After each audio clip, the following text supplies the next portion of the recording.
Okay, hello and welcome back to Tuesday Night at Dungeons & Dragons. I am your DM, Danny.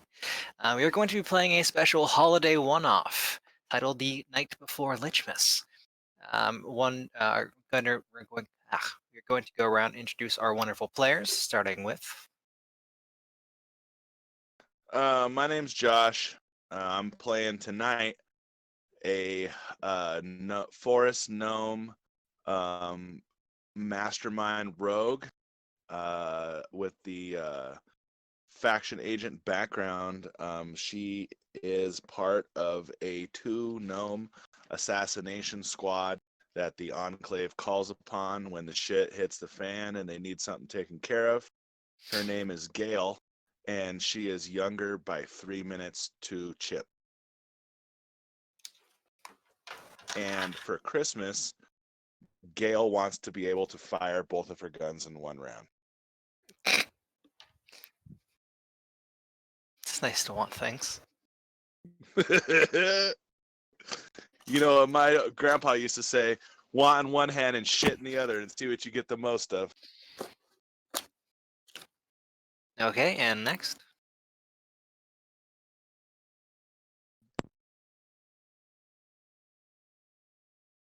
Is that me? That'd be you, Sin.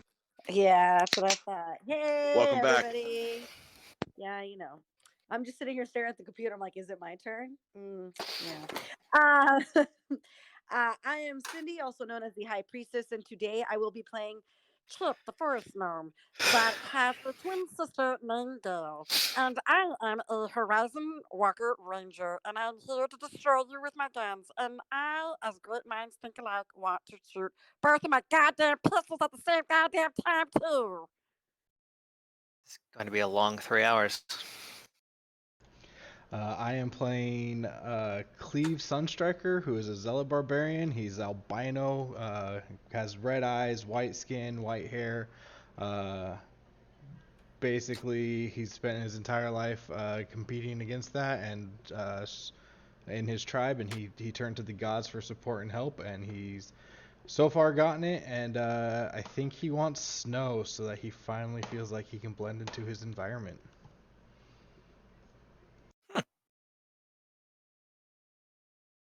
Excellent. So, at this moment, does Cleve have any affiliations with the factions, even prior? Yes, he was part of the Emerald Enclave. That is just highly We're convenient. two. We are Oh, two. Squadron. What's good? What's up? Okay, so the Enclave has been contacted by a shadowy organization that requires the help of some very adept adventurers. The Enclave was not given too much more information besides a request for personnel. The job promises to pay very well for only 3 days' work. So the opportunity seemed very, very enticing. The three of you were selected as some of the Emerald Enclave's elite that they had on hand at that exact moment.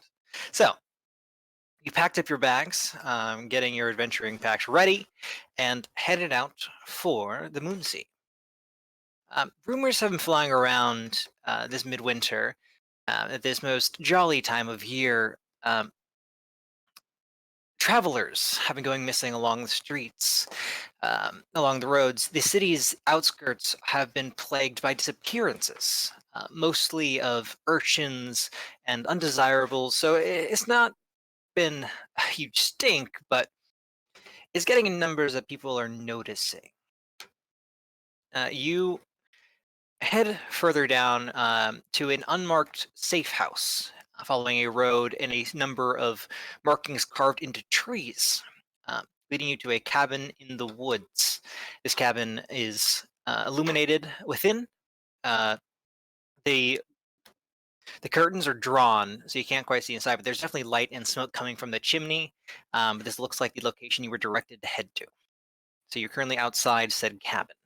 Are there like footprints around this cabin, or does it look like, I guess what's the temperature outside? Is it actually snowing? We have a regular trail. What's it looking like?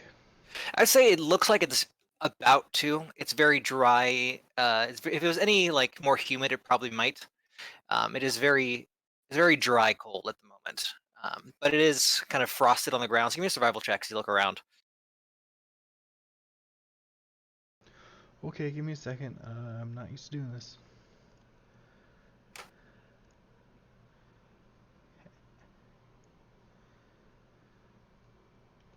Got 17. 17, excellent. So without you looking around, you do see that there is a single pair of very small footprints leading towards the cabin. Probably, given that it hasn't rained, it could have been anywhere from yesterday to the day before. It looks like nobody's come or gone since.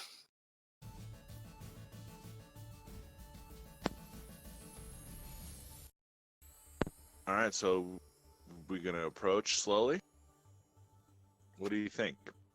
Is there any windows? There is one kind of smallish window on the side of the house facing you, adjacent to the door. The curtains are drawn, though.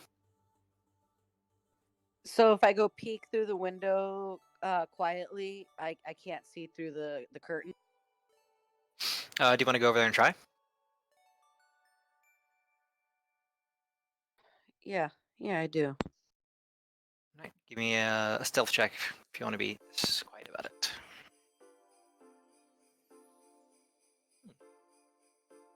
There is nary a sound as you creep along the permafrost, heading towards the window. You kind of see there is a slight gap beneath the curtain, so you kind of crouch down to get low enough to see. And at that moment, there's a creak from below you, and I need a dexterity saving throw, please.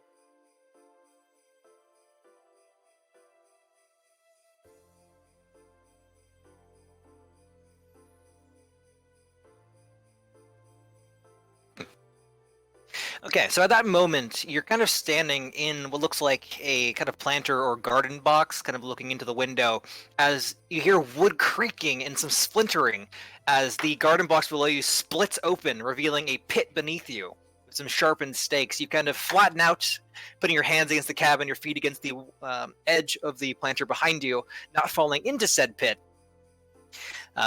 And at that, the curtains fly open, and you find yourself face to face looking up at another gnome.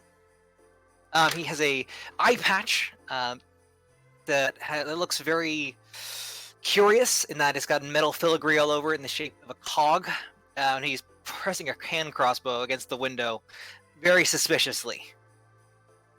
I look at him and I give him a shit-eating grin, and I'm like, "Hey, fellow gnome buddies, hey there, can I help sister out of here?" And he kind of looks at you and then looks past you at the other two who are standing probably further back of the house, and kind of counting that there's three of you, and calls out through the window, "Who do you represent?" I can't really answer a goddamn question here. If you can get me out, I'll answer any question you got. I run over to help my sister. You get about 10 paces from her, and you hear the telltale drawing of the string on the hand crossbow. And he says, "Ah! Whoa, Who goes there?" Buddy. That's my sister. That's my sister. Calm down. Calm down. Just get me out of here, and we'll explain everything. Who are you?" I'm Chip. And Oh. I'm Gale. He kind of like opens his eyes wide and he's like, "Oh, dear, sorry." And he kind of reaches off out of view, and you hear like a grinding of a lever, and you see the planter kind of snap up and lifting you into the air very slightly. "Oh, dear, sorry. And he kind of there's a thump as he jumps off his step stool and walks around to the door and opens it. Come in. And as he waves you in, he's like looking outside both ways, as if like seeing if maybe you're followed. So you get the impression that this gnome is incredibly paranoid. Yeah, no, he reminds me of my uncle. I'm just totally like giggling by like the cool little mechanic that he had. Like, I think it's like the coolest thing ever. Marveling at that, you see some other kind of small wonders among his person. This very industrious-looking gnome. The most curious thing you notice is that telltale sound of the hand crossbow drawing itself was not him loading it, but in fact you see a small like gear assembly that pulled the string back. It's very intricate. So do you all head inside? Yeah, totally. As I'm going in, I'm Yes. kind of looking around, and I tell the this is some of the coolest shit I've ever seen. I'm super Yes. paranoid, just like him. Like him looking around is making me look around. Like I'm cautiously walking in, still going in, but just like paranoid about it. Excellent.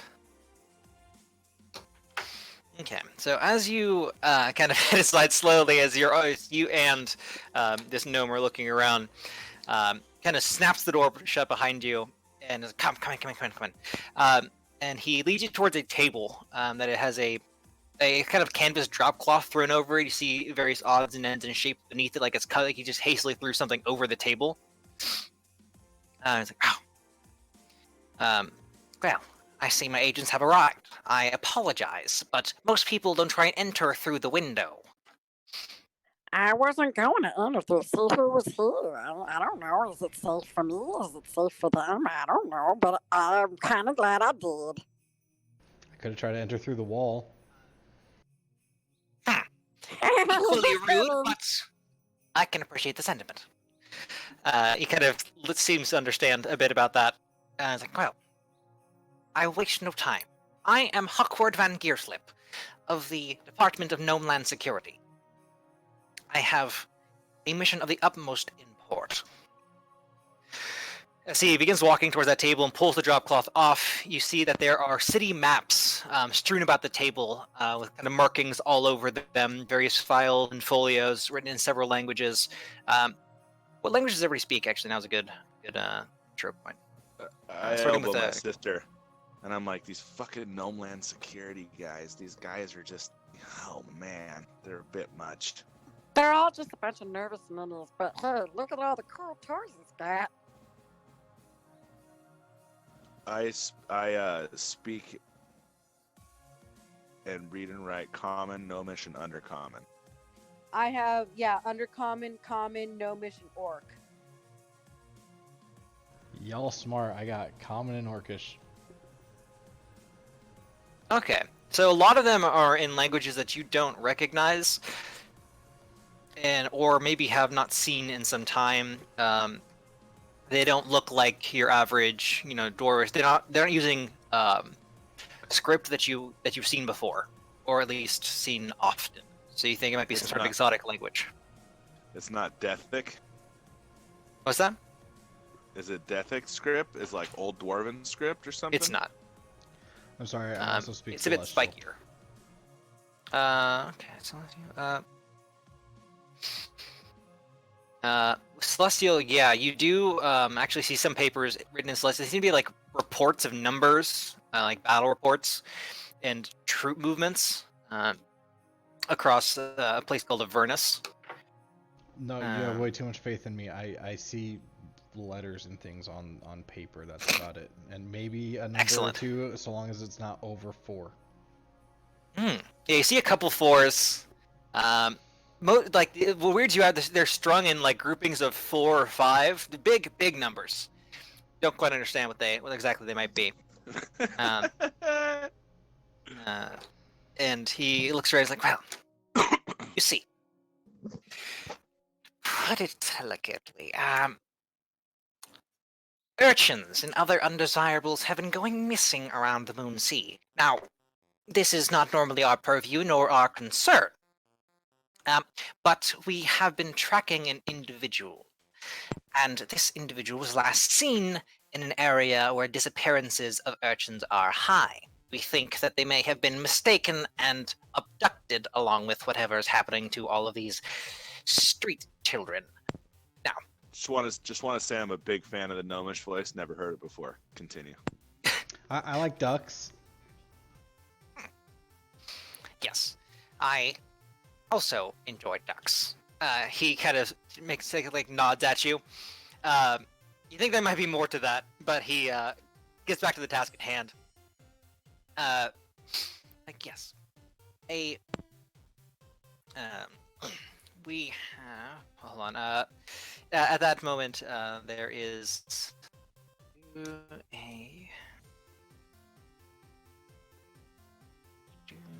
second here. There's a pounding at the door.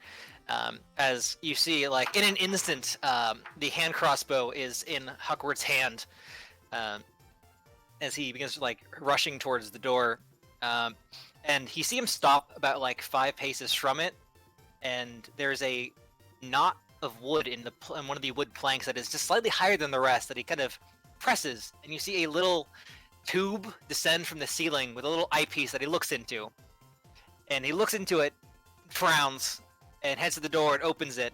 And says, "You're late." And standing in the doorway is This guy's house is like a fucking secret base, dude.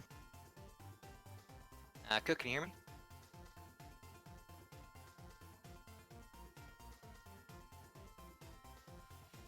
Yeah, who am I? Clarky. Young Clarky? Up to you. Well, I mean, are we all young again? Oh no, not yet. Or at all, actually, in this one. Alright, yeah, it's Clarky, so... sorry! Would you describe your character, please? Standing in the doorway is a man dressed in what you think may have once been a curtain. It has now been fashioned into a robe. He has sandy, dirty blonde hair and looks like somebody has roughed him up in a tavern brawl several times in his life and afterlife and future lives. I love Clarky. Yeah. Me too. He's one of my faves. I thought that was Cook's actual name forever. I was so confused. Yeah. So Clarky is now here. Good. Okay. So now,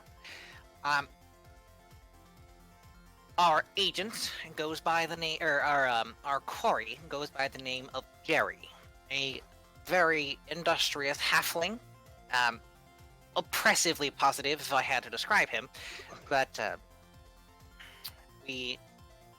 for reasons we believe might be, well, we have reason to believe forces may be involved that we cannot interfere with as an agency due to certain contractual obligations. So we need outside agents to investigate these disappearances, find our quarry, find out what's become of him, and if possible, bring him back. Does this sound amenable to you? I could do What? anything. Yeah, we specialize in these types of tasks. And that makes perfect sense now why the Emerald Enclave wanted us to come and help out. This is what we specialize in. But I'm a little Cream of the crop, sis. Cream of the... I'm a little worried that the opposition level could be high, or else why would they have fucking sent this guy with us? And I point at the huge barbarian. Listen, when you gotta take down some mining equipment, like the quarry, you always need a big guy. You I see kinda like the whatever first little guy over goodwill here. was like sparkling towards you about the duck comment just dissipates as he realizes that you're an idiot. What do you mean? He doesn't say anything. You see just like there's a shift in his mood. I pat him on his thigh. I don't know why you guys are being so hard on him. And I kind of like grab his calf and like pat his calf, like this big muscular calf. I'm like, he's pretty great. I don't know, man. And I look up at you and I'm like, I don't know what their problem is, man. You just gotta wait, you know. It hazing and all that, you know. It'll be fine. You just leave like a red print on my calf because I'm so white. Excellent. I love it. So he kind of nods at you. So there is an outskirt You're- nearby. I I have- have. Sir, Yes. sir. Are we bringing this person back alive? Yes, it is of the utmost import that they are alive. They are very valuable to us.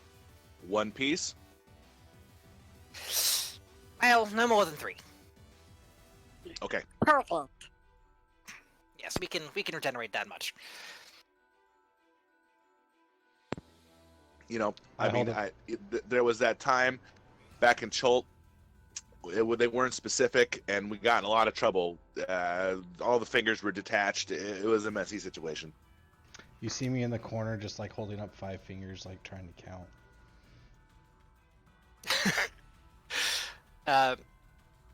He kind of walks over to you and like reaches for your hand, which is way above his head. Just Like slowly beckoning you to folds lean all the down. fingers down. Okay, I bend down and give him my hand. You see him like reach into his cloak and pull out what looks like a large pen, and he makes 3 dots on the backs of 3 of your fingers, or like 1 dot on 3 fingers. This many. No more than this many. Ideally, 1 piece. This many is 1 piece. Okay. Gods. Okay. This is what I get for working with the Enclave.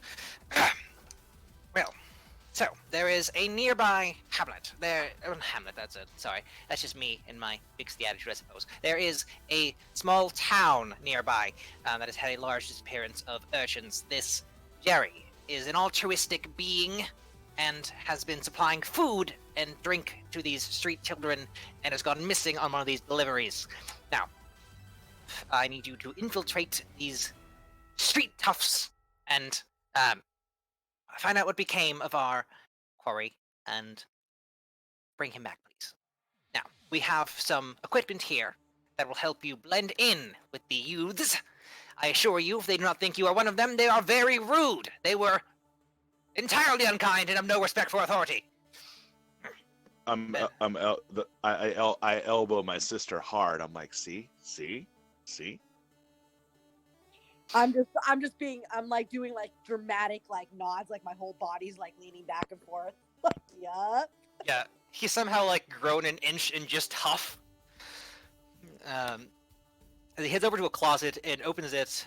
You see what looks like a bunch of blankets stuffed inside. Like, no, this won't do. And he kind of turns the pull knob, and the floor drops out, and a second closet appears, of which hanging several looks like heavy cloaks. And he kind of rifles through them, and he's like, he throws like 2 bundles of cloth, one at two bundles of cloth, one at Chip, one at Gale. That he's like, those should do for you. And he looks at Clark. He's like, well, we have a boys large that might do.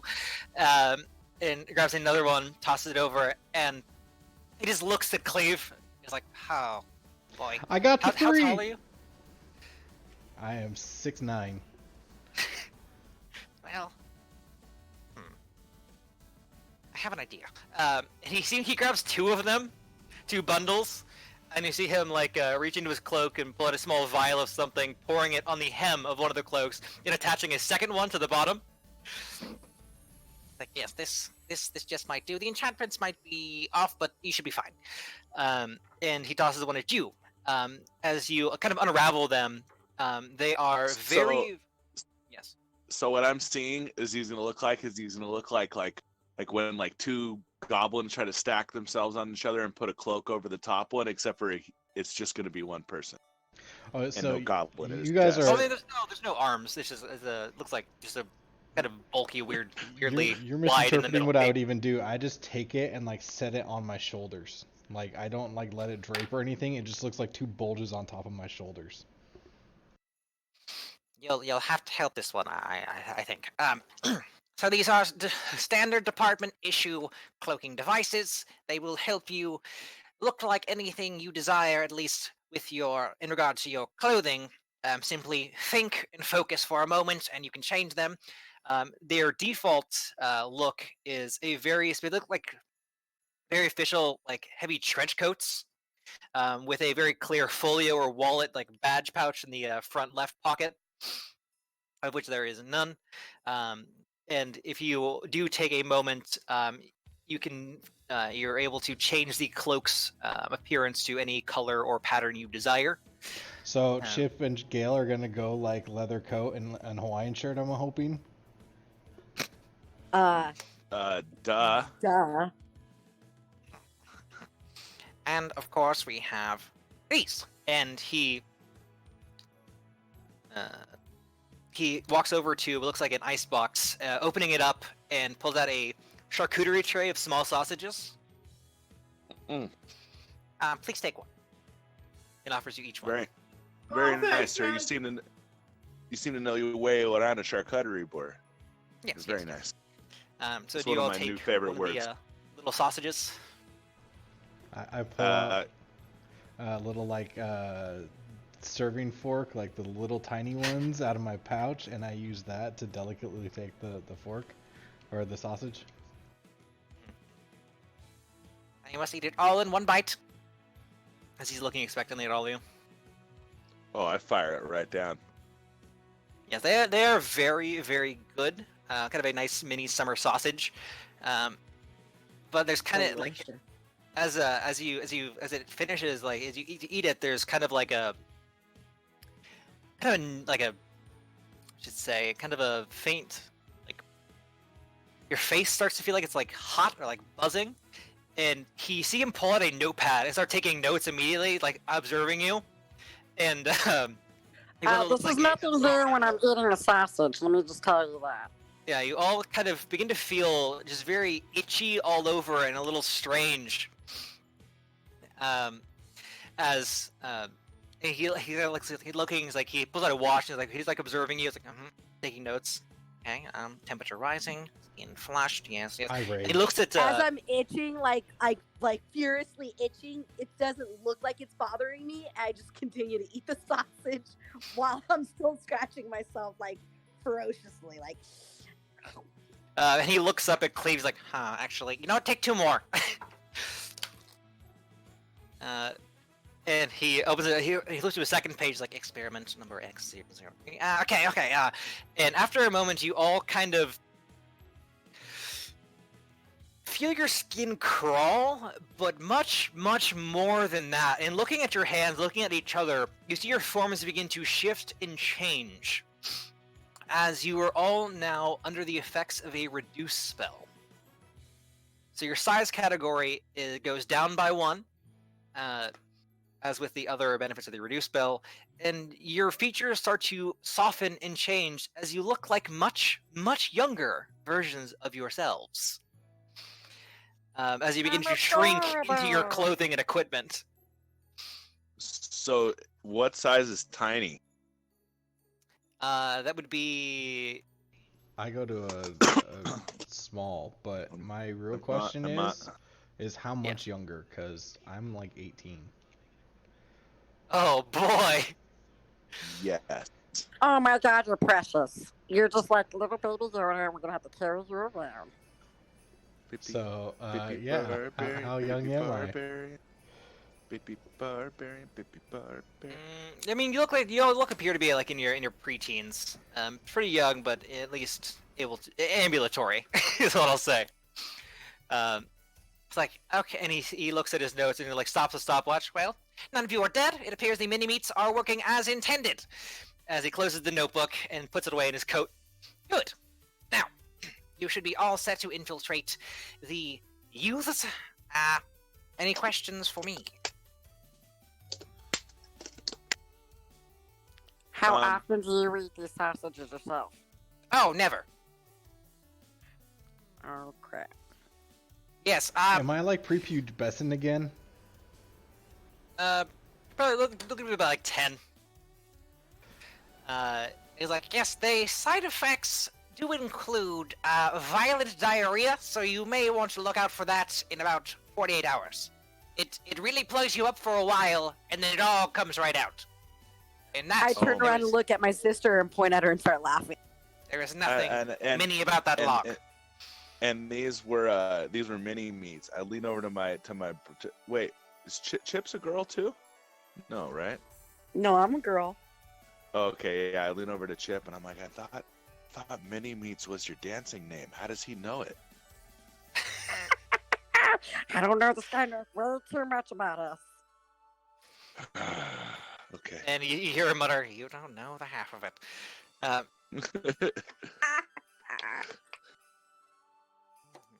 Let's see, head over, check the thing. And...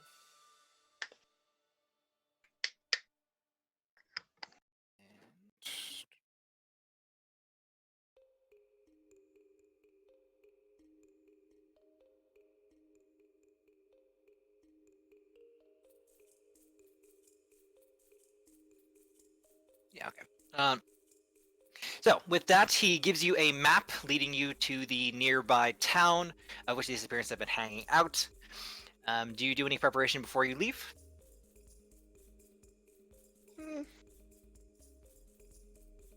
I don't know if there's a whole lot. I mean, we're sneaking on this little excursion, correct? I would assume. Sneaking or at least blending in with your surroundings. And Oh. what are our surroundings going to be? Do we know? It's a town. It's like the outskirts of a town. Think Okay, like so sorry. Think of like the outside of Waterdeep, like kind of like a shanty built on the outskirts of a town. okay, so I am gonna go and I'm gonna spend a little bit of time, and I'm gonna make sure I have all the perfect pieces to disguise myself like a little schoolboy. So giant lollipop, sailor outfit. What's up? Yes, all of that, plus a yo-yo. I'm gonna look like a little hoodlum. I want to have like a sweatshirt, cap of like a hood, and I want to have like baggy pants, and I just want to walk around with my arms crossed and be like, I don't care, whatever. Are we going to a school? No, Good. Whew. I didn't want to learn. The real fear. What does Cleve look like? Or are you just girding yourself with all your original like size clothing? Yeah, I'm just like cinching up the girdle, and that's about it. It's like the Kid to Christmas story. It's but a it's it's the a barbarian. loincloth. Like I have a loincloth, you know. Like it just tighten that up, and I'm good to go. Yeah, you wrap up your cloaks a little bit. The cloaks did shrink down with you, as they are magical. Clarky, what are you getting dressed up as? Clarky has fashioned what was a curtain robe now into a much larger, bulkier than necessary curtain robe. The ultimate disguise. I look like a real orphan because I was an orphan. Fuck. Oh, I missed Clarky, this that's guy. the best. Perfect. So, armed with your new disguises and your cloaks of many fashions, you're able to head out towards the town. It's not too far. As you leave his building. Oh, of course. You're going to need some way to get back. Here. Sorry. Some way to find me when you get back. I will be waiting here for you. In this building. Shouldn't be too hard for you to find. Am I correct in thinking this? You can find your way back. Is there anything that any obvious detail that would prevent us from being able to find our way back? No. Okay. It just seems no, like he's questioning your competency. I go outside and I draw an X in the ground because it marks the I said- spot. Let's I do it. said I ask our friend here if he's ever had a large and long conversation with a cannon.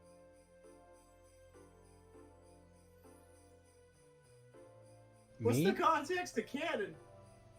No, I'm asking our gnome friend I'm still asking. because you can't talk to a cannon, just like you can't talk to Cleve. So don't question our competency. We've got this completely under control. I always have a plan, and the Gnomish assassination squad never comes up short. Ain't that right, sis? Okay. Goddamn Banner just right. went out. Hello. So Hello? I hear I you, lost dummy. you. I lost you at I asked him. My internet cut out. Oh.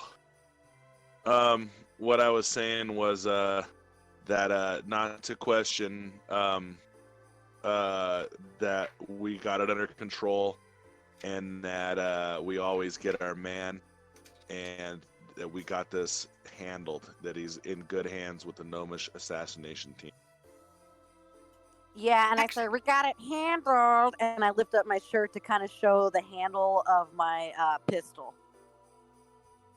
He chuckles. Ha! Interesting. I haven't seen one of those in quite some time. Good. I'll see you shortly. And try not to die. Never.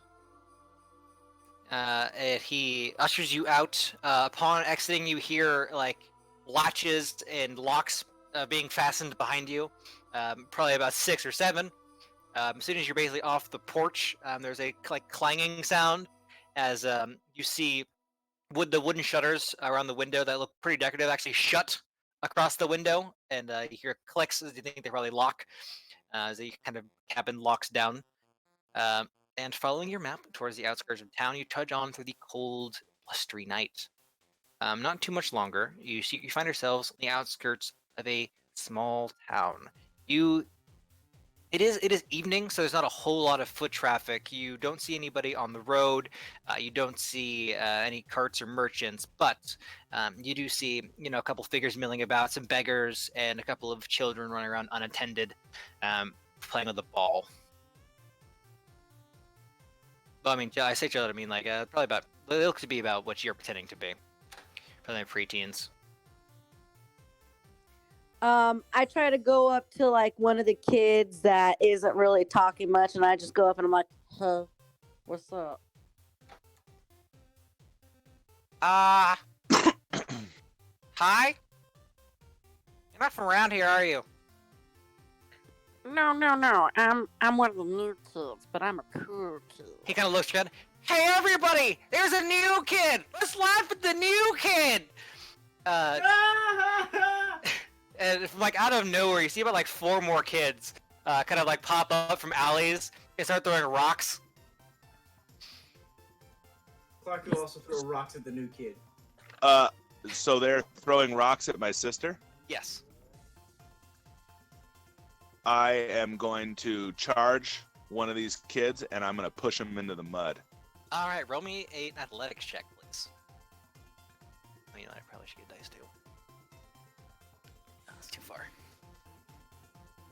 The kid that started the whole thing, I'm gonna rush him and I'm gonna grab him by the front That of the shirt too. is a 16. 16. Hopefully the kid lets me push him down the mud because I don't want to have to shoot him. Yeah, the kid tumbles pretty good as you're able to knock him down to the mud. And they all kind of stop, and they kind of like nod at you, like, "All right." And they all stop throwing rocks, like, "Oh, cool, okay." They all shift their attention to the kid who got pushed in the mud and start laughing at him instead. And as they're all casually laughing and pointing, they kind of look to you. So what's your name? My name's Gail, and that's my sister Chip. And nobody messes with either one of us. You guys hear me? But we could be friends. Yeah, what she said. Okay. Now we're short on people for the game anyway. Wanna play ball? Yes. Sure.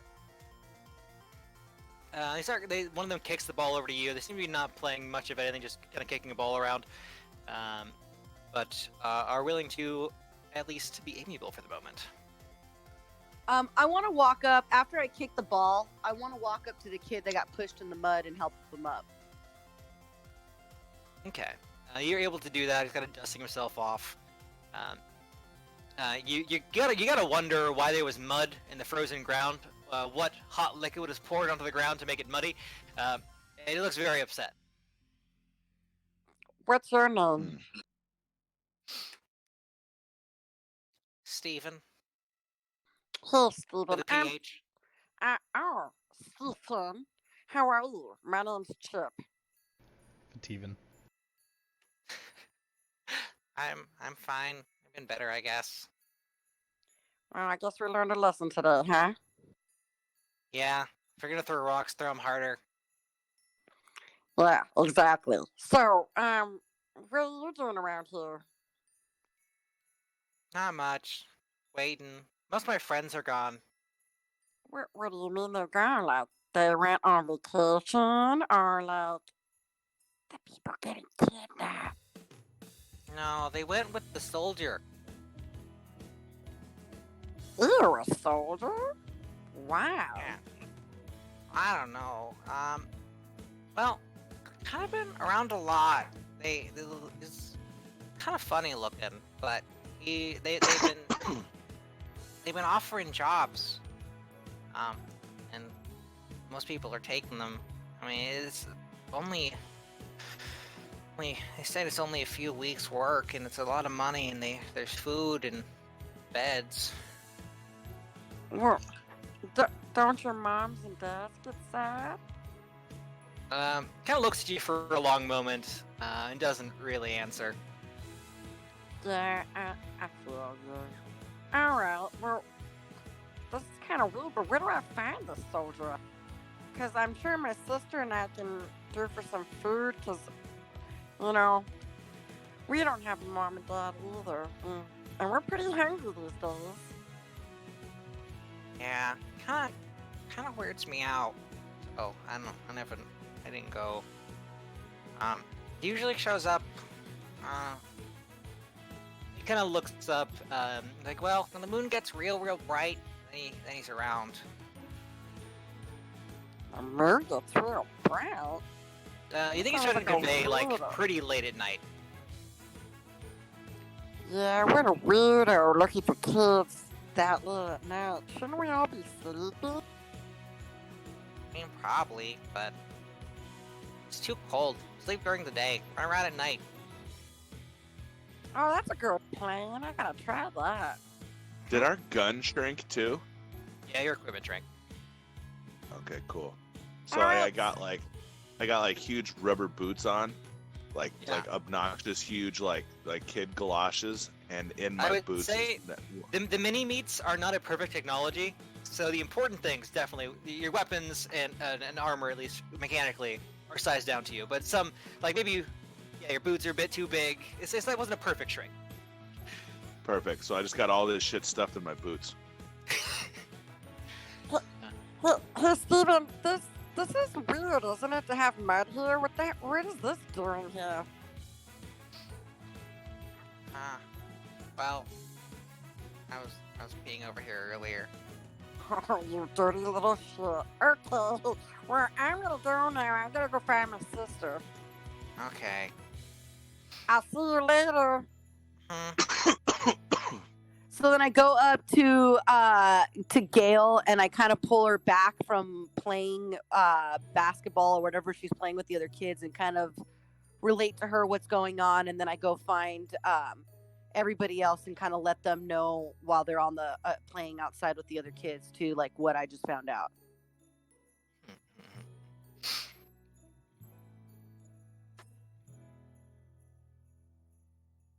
So so you're able to share that. So you've all the gist is there. Do you the rest of you have any input on that? Guys, Where do we go to find this captain? I don't know. Go talk to other kids. Maybe somebody will tell us exactly where to find him. What time did he show up? Did the kid say? He shows up like in the middle of the night when the moon is at its peak. We just set up camp and wait for this captain to come. Yeah. You kind of set up your area and begin to wait. As you're doing this, you see as it gets later and later. I'm building an igloo out of dirt. Perfect. So yeah, they help you and they're having fun with that for a while. And then when it starts to get pretty late, it's around the time they all begin to look pretty nervous, and kind of they're like, we're gonna go. We're gonna go. And they begin to like kind of scatter deeper into the town. As you wait, and as the moon reaches its peak, something kind of catches your attention as you hear what sounds like drums in the distance, like a snare drum. We're doing a perception check.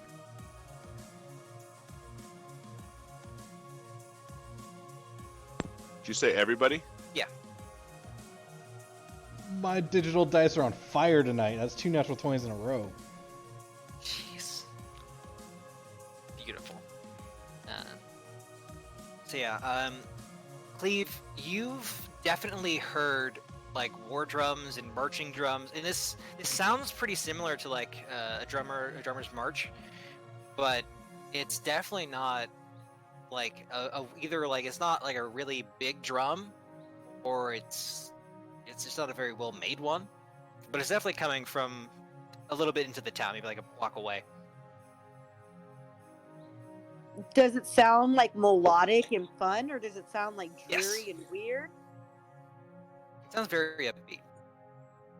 So we're talking about like Pinocchio status, like the guys that come in to try to take you to Pleasure Island. So it's like they're trying to be very appealing. No, it's the little drummer boy. Ba-da-ba-bum-bum. Oh, this is why we keep you around, because you're just precious, aren't you?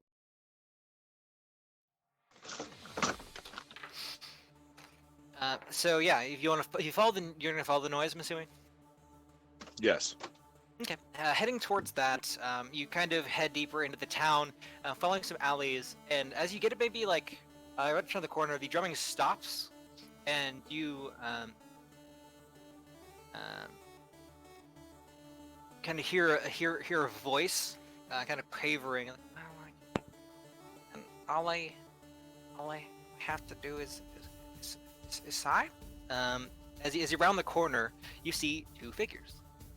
One is one of the children you saw earlier, kind of on the outskirts, who's kind of shaking in the cold and is holding a pen, a quill pen, and a piece of parchment, and standing. The kind of parchment sitting on a drum, and that drum is attached to a 2-foot-tall stuffed bear in a soldier's uniform, holding 2 drumsticks. Is this thing alive or like animated? It is nodding at him. You said a toy bear? Mhm. Well, that's not creepy as fuck. Trying to see if I'm proficient in musical tools. I don't think I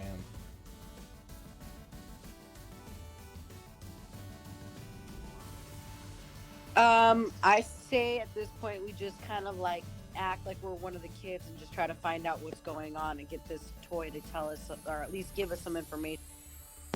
Agreed. You made that deal with me, I yell as I run out, and I didn't sign it. I don't know how to sign it. You run out. Just as the kid is finishing a signature, it kind of looks like the kid turns around to look at you like surprised, doesn't thought it was alone.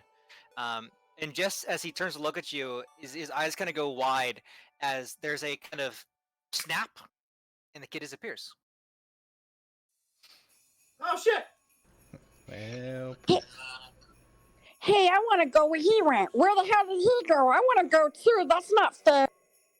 And you all hear the kind of the bear kind of rolls up the little piece of paper that was on the drum, stuffs it in his little coat, and kind of plays a little quick beat, and you all hear in your minds, "Well, we can all go.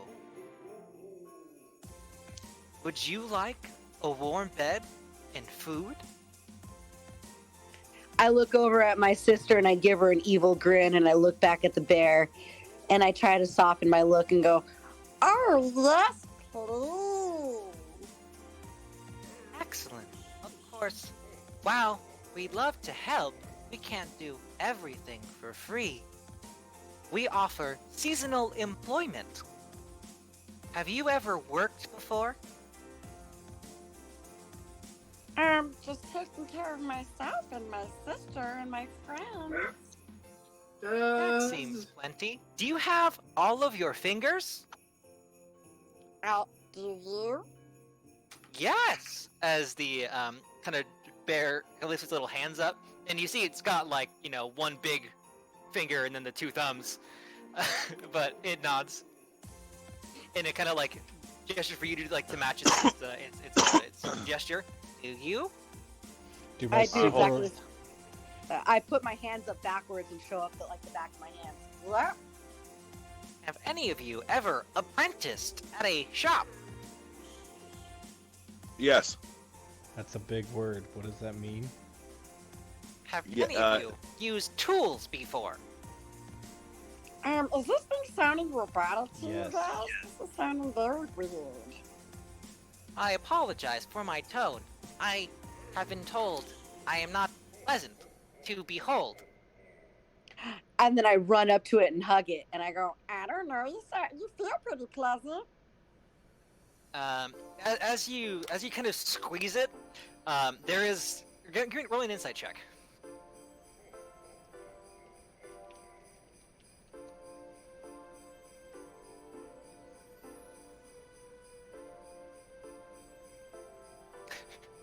You Go hear a very person. slight out loud as you squeeze the bear.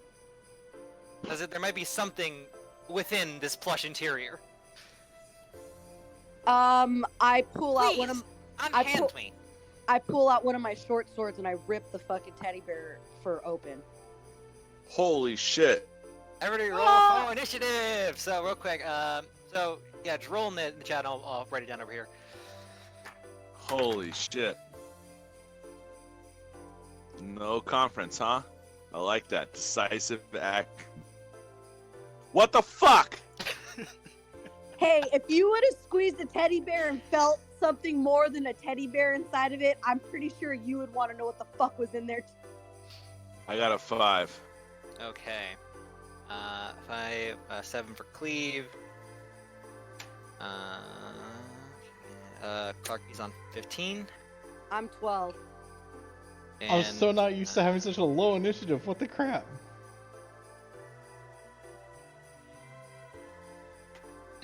And Welcome to the real world, dude, Chip. without your cheat code. you put 12.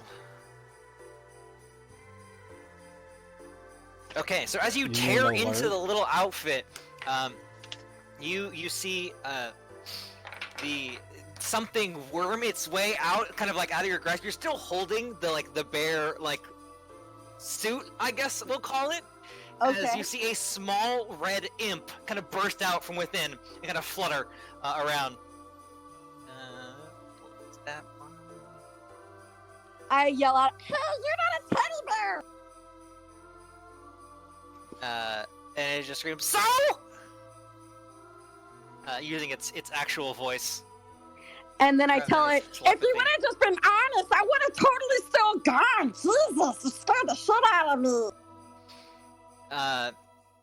It kind of flies up about 20 feet in stunned shock that it was exposed, and that's currently what it does. Clarky. Clark is freaking the fuck out. Oh shit! Oh shit! Oh shit!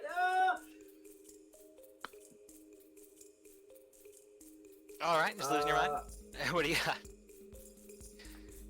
I will produce Sally the sling, float around, and I'll prepare to attack if anybody else attacks the imp. Okay, so you're holding confirmed murderer Clarky, convicted murderer Clarky is back in the saddle. Chip. I tell the imp to chill out and to come back down and talk to me, and I reiterate That if you would have just been honest, I still would have gone with you. But when I heard the teddy bear, I expected to not go and make the noises you make. Come on, dummy. I don't think the boss would like that very much. That's all I can really. So what do you want to do, Chip? I'm going to hold. I'm gonna leave my gun by my hip, but have my hand by my side in case he attacks someone, so I can attack him. Okay, so holding for a hostile move from the imp. Yes. Okay, so that'll bring us to uh cleave.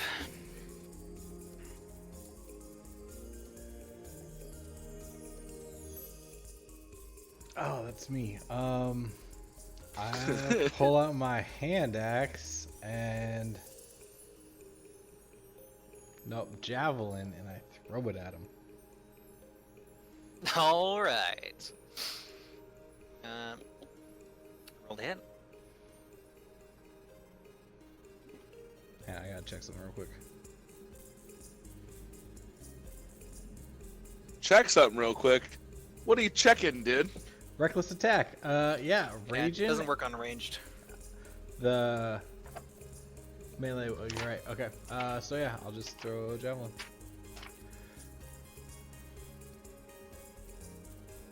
Oh, that's at advantage. Hold on.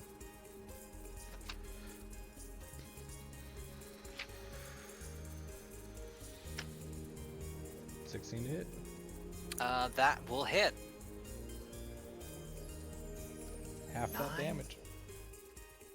Is that including the rage bonus? I don't believe so. Yeah. So what's the total? 9. It's my strength plus 4 Okay. for the dice roll. Oh, you're not raging. No. Okay. So 9 reduced to okay. And okay. Yeah. Sorry. Something else. Okay. So yeah, the imp is definitely wounded, which will trigger I think Clarky's held action first. Yep, Clarky saw someone else attack, so he freaked the fuck out and attacked too. He's a follower, not a leader. Hang on. Check me real quick. Did I say that I raged? Because I don't remember. No, I got confused when I saw reckless attack. How's a 19 for 60? Yeah. Even with halving, the imp just poofs into a burst of brimstone and smoke. As there is nothing left where the imp was flying. Do we need to be reducing a D4 from all of this? Oh, that's true. Yeah, yeah, you are reduced.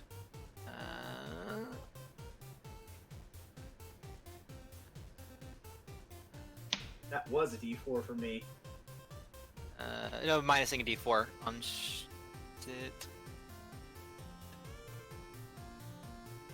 Yes.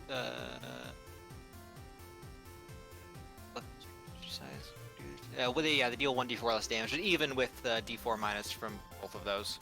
If you even took 4 off, that is that's enough.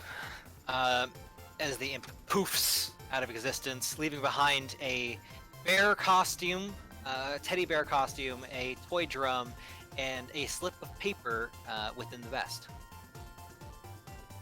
Nice. So does that mean, is there something within this that allows us to be able to go now to this plane? Do you want to investigate the outfit? Yes, I'd like to investigate the outfit. Okay, so kind of pouring through, the bear suit is definitely just a teddy bear that's been carved out. It smells very sweaty inside, and kind of like farts. I think that imp might have been in there for a serious amount of time. The toy drum is indeed a toy.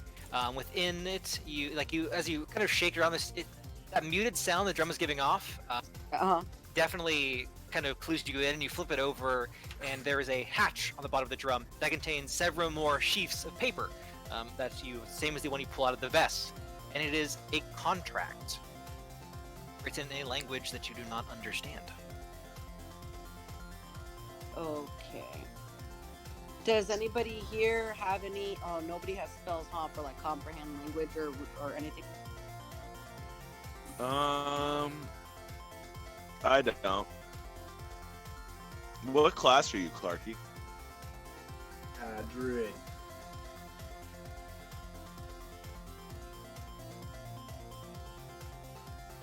No, I don't have anything like that. Roll me an intelligence check. DC 10. History if you have it.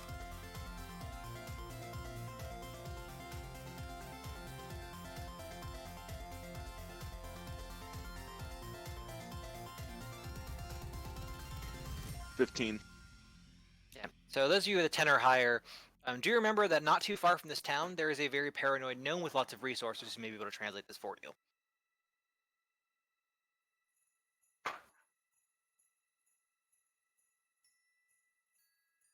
Cindy, are you talking?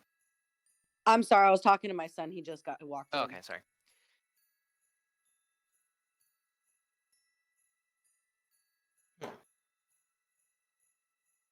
So yeah, you have a little drummer bear costume, and a bunch of sheets of paper and a language that you do not read. All right.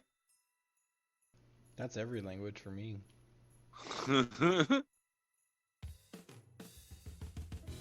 So, all right. Okay, so so we have the contract. Do we see any signatures on these contracts, or are these empty contracts? The ones in the drum are empty. The one that was in the vest is signed. God, nobody has detect magic or anything, huh? Because I would like to rip up the contract. I presume that if we sign the contract like out of character, if we sign the contracts, the same thing would happen to us as the other contract. Like the kid disappeared, but you know. But what happens if we rip it up? Will it bring him back? Rolling all those in checks. Well, yeah, with the 12 over there from or 15 from Gale. Yeah, that line of logic does follow. But you do think that if this was indeed a deal with a devil, albeit a middleman for a larger one, ripping this contract would have no bearing on the deal. Only the people, the ones who are involved in the deal could possibly break it. And it's probably, if it is indeed an infernal document, it's probably in triplicate somewhere else. Is the corpse still there? No, Darn. it poofed into a cloud of brimstone and smoke.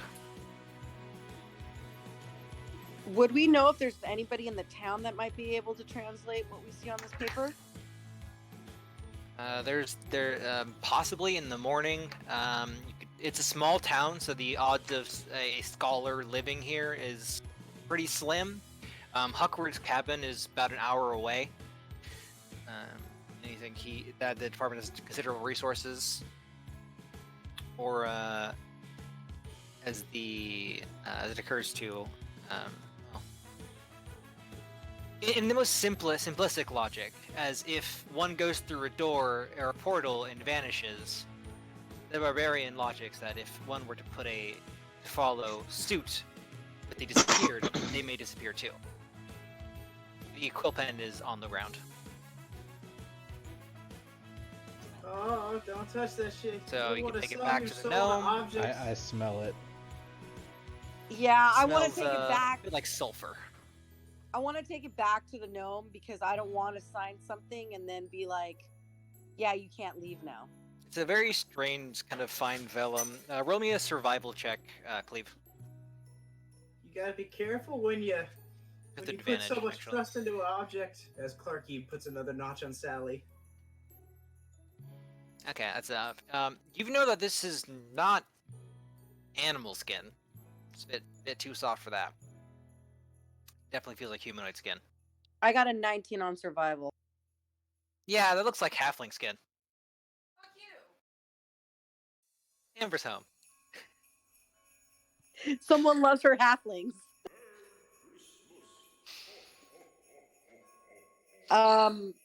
So the paper is made out of halfling skin, not the drum. The paper, yeah. Yikes. I look over at my sister, and because she is just as wise as I think I am, and I ask her for opinion. What do you think we should do? Well, I think we just sign it. Figure it out. I mean, We just jump on? I mean, I think that's the only way we're gonna find this guy. You know, he's down there.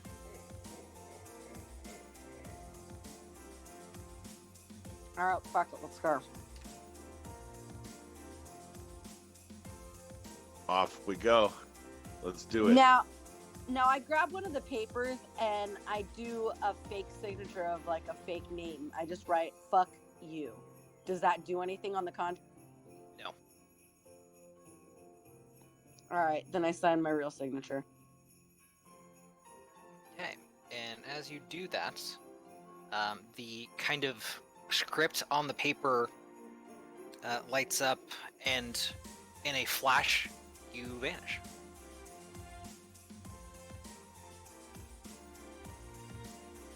All right, I signed my name too. There.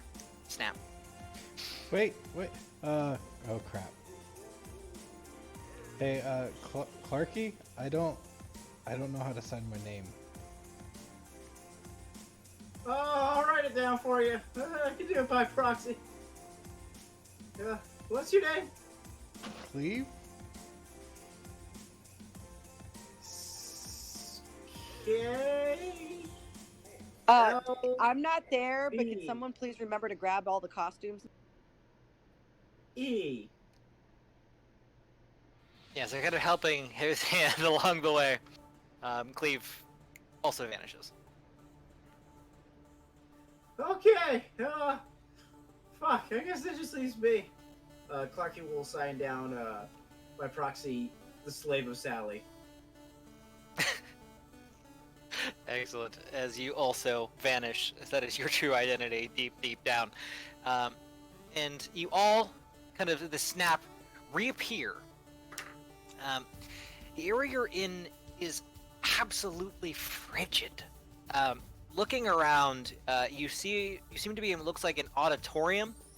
You do see the kid you saw in the alley a few minutes ago, and a number of other children kind of milling about. As you see, kind of a couple of other kids, maybe about a half dozen milling about in this small room. There's a lectern in the front, as if someone may be speaking soon, but there's currently no one standing up on stage.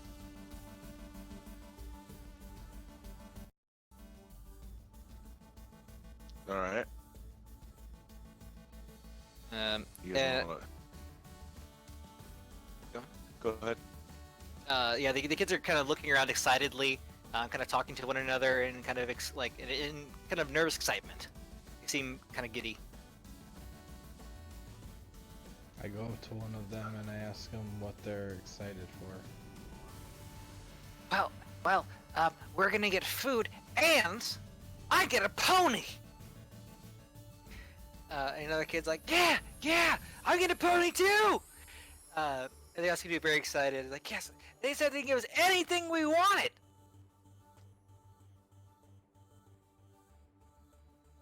And they also seem to be exclaiming what they're gonna get soon, and they're all just very, very jazzed. I put my hands Is there together like and an I start obvious wishing for entrance? snow. There is. And as you kind of look at it, the door to that opens. And striding out is a very kind of alive-looking elf in a jovial red and green outfit. Kind of walks to the lectern. The kind of the kind of makeshift stage he's on kind of creaks and groans as he takes a step towards the lectern. You see some of the boards kind of like bow slightly. It looks like they may be just rickety or old, or not quite sure. What kind of elf is he? Looks like a high elf. Oh, thank God, not a drow. All right. Is it? Yes. Welcome, new employees of Old St. Crick's workshop. Who's ready for seasonal employment? And there is zero fanfare from the children. He's like, oh, right. Who's ready for your gifts? And all the kids go wild. As he kind of grins, like, yes. Now, through those doors in just a moment is a land beyond your imagination. Anything you want, food, drink, your wildest dreams will all come true for just a short stint of employment. You have plenty of time off to enjoy your things, but You will all be assigned duties within the factory, and will get to work shortly. Now, you all new here. My name is. I'm cheering with the kids. Like, I'm super happy for it to snow down here. Yes, I'm Ilvar. I will be your point of contact if you need absolutely anything. You can find me milling about. If I'm not here, I'll be within the factory itself. Now, I encourage you all to to look around and get your surroundings, and of course, make sure to enter yourselves for the lottery. Now that will be near the mess hall. And you see one of the kids raise their hand, like, yes. Where's my pony? I just went over that. It's outside. We'll get there very shortly. Yeah, I want my pony too. Children, please settle. I raised my hand up too. Yes. Where's the bathroom? The outside is your bathroom, child. We are currently indoors, so please hold it. But I gotta go now. Oh, God almighty. How bad? Now! Right, okay, well, introduce yourselves to the children, make yourselves at home. We'll begin work in the morning. And he kind of strides over to the door and hits a button, and you see kind of what looked like a wall, kind of splits in the middle and opens out to a wintry wonderland. It is snowing lightly. You see dozens of children very happily running around. You see carnival attractions, foods of all kinds, and several, like, just way too many ponies. Yeah, yellow snow! And I go running out. Yeah. And you see, like, two kids, like, arguing, like, that's my pony! No, this one's my pony! And they're just, like, just going at it. It is, as you'd expect, a field full of children in their wildest dreams, absolute chaos.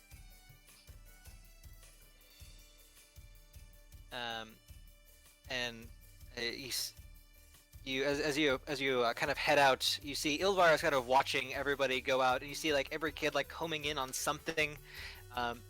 You see like one rush over to a very overlarge ball and begins like he throws it down, it bounces way higher than any ball should, and kind of claps his hand excitedly. It comes back waiting for it to come back down. And they all seem to be homing in on something, and Ilvar watches like each child go to whatever his or her prize may be.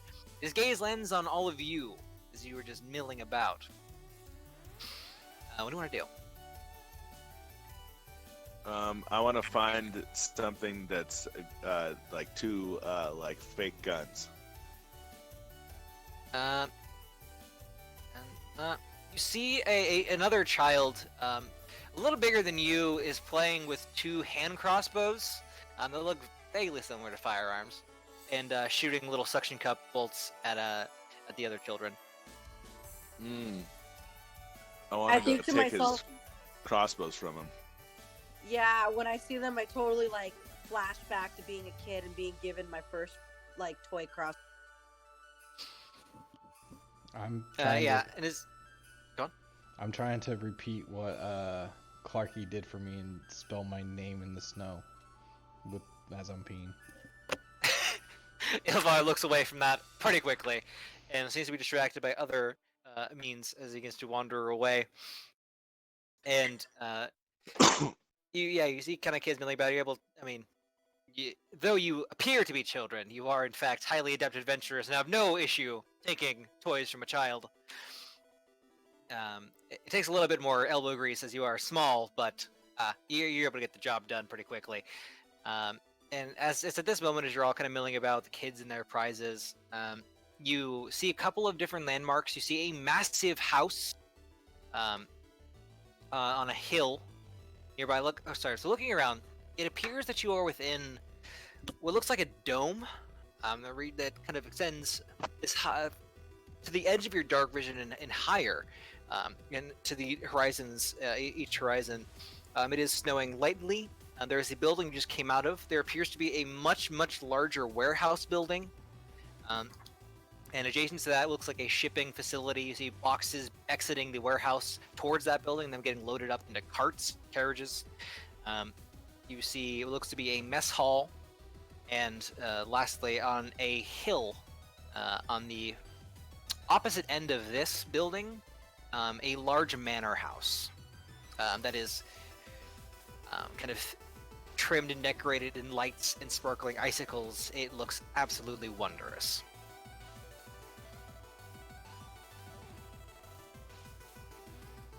Start And- putting in I Nigu. turn around and look at everybody. I go and I ask them like quietly. Should I go sneak off and put on the teddy bear costume before we go walk over to this house? Definitely. Okay, so My plan is I'm gonna put on the costume and I want Cleve to carry me in the house like he's acting like I'm just a toy.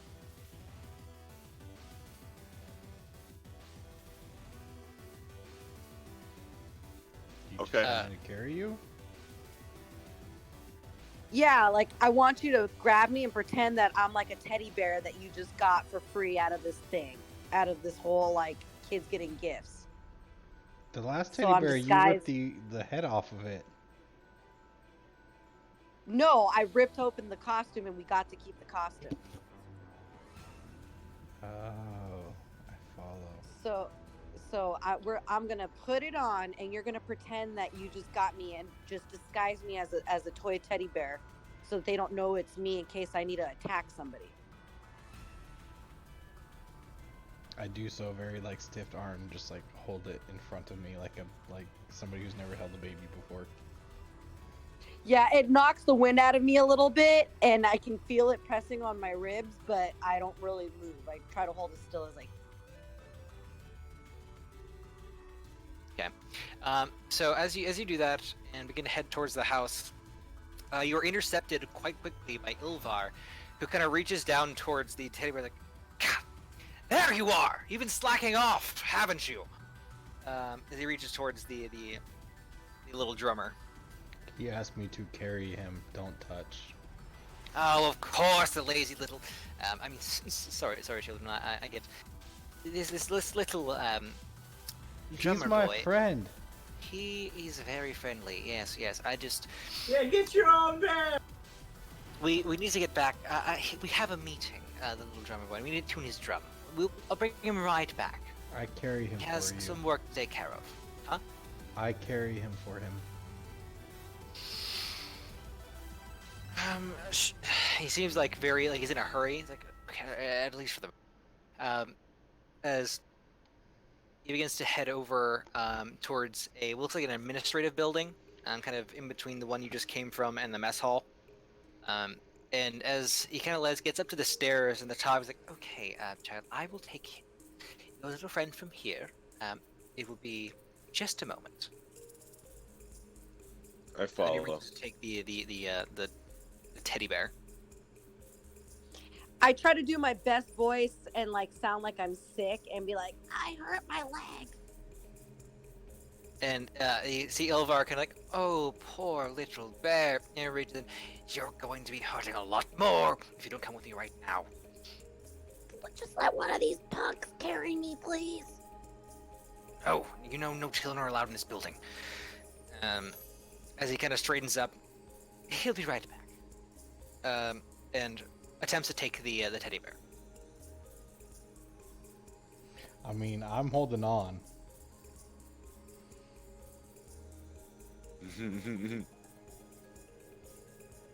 It's just shaping up so well. It really is. Now, I don't remember here on Improv, man. They told me to take her in. That's what I'm trying to do.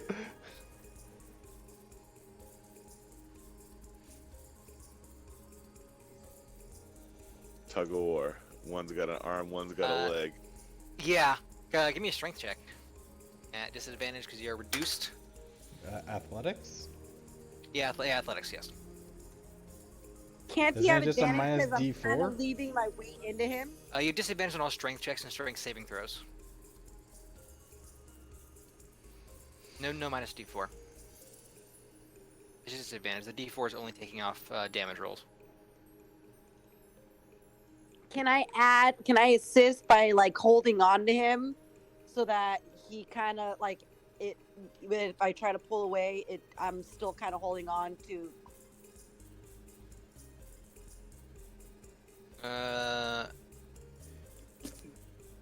Gonna say I mean, yeah, but even with the advantage, that'd still only be an 18. She clears. So he kind of pulls the teddy bear free. He's like, he'll be right back, and kind of turns on his heel into this building and sets you down on your feet. And kind of like looks at you. What are you doing, playing around? You should be working at this moment. You know that, right? I fall down on my bum and start crying. And I kind of fall to the ground too, like dramatically, like, I told you my leg. Now you're making a kid cry. Boss is gonna get mad. Listen, listen. Old Saint Crick is not going to get angry with me. We need. You're behind on your quotas. So, turn in your current sheets. Turn in your contracts and grab some new ones and head back out. I don't want to hear any more whining out of you. And I'll take care of the scene. So he walks out of the administrative building, kind of closes the door behind him, and kind of like reaches down towards Cleve, like, please, shh, it's okay, it's fine, it's fine. Your friend will be right back. And Chip, I you want find to toss a yourself. snowball at this guy. Mhm. You know, Okay. make Cleve cry. Yeah, roll it. Give me a dexterity check. Actually, we have improvised weapon, so proficient too. So add your proficiency. So actually, just roll the sling. It's the same to hit. So you can that'll hit him. And because it get him right square in the face, it kind of like he's about to lose his temper for a moment. You can actually see the snow kind of melt as his face heats up. I'm laughing in the teddy bear costume. I'm like, So you're currently inside of a building, just on the other side of the door, basically. oh, I already went in. Okay. Yeah, Okay. he kind of dragged you in, told you to like turn in your contracts and get back out there and close the door behind you. So you're in a smallish building. You see a couple of tables and a lot of filing cabinets, as well as it kind of looks like an inbox outbox on the nearest table to you with many more of those contracts. The contract that we had that was signed, I go ahead and throw it into what looks like would be the signed contract.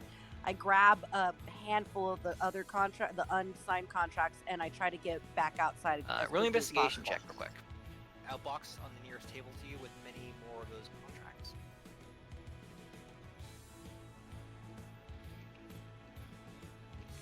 That's not good.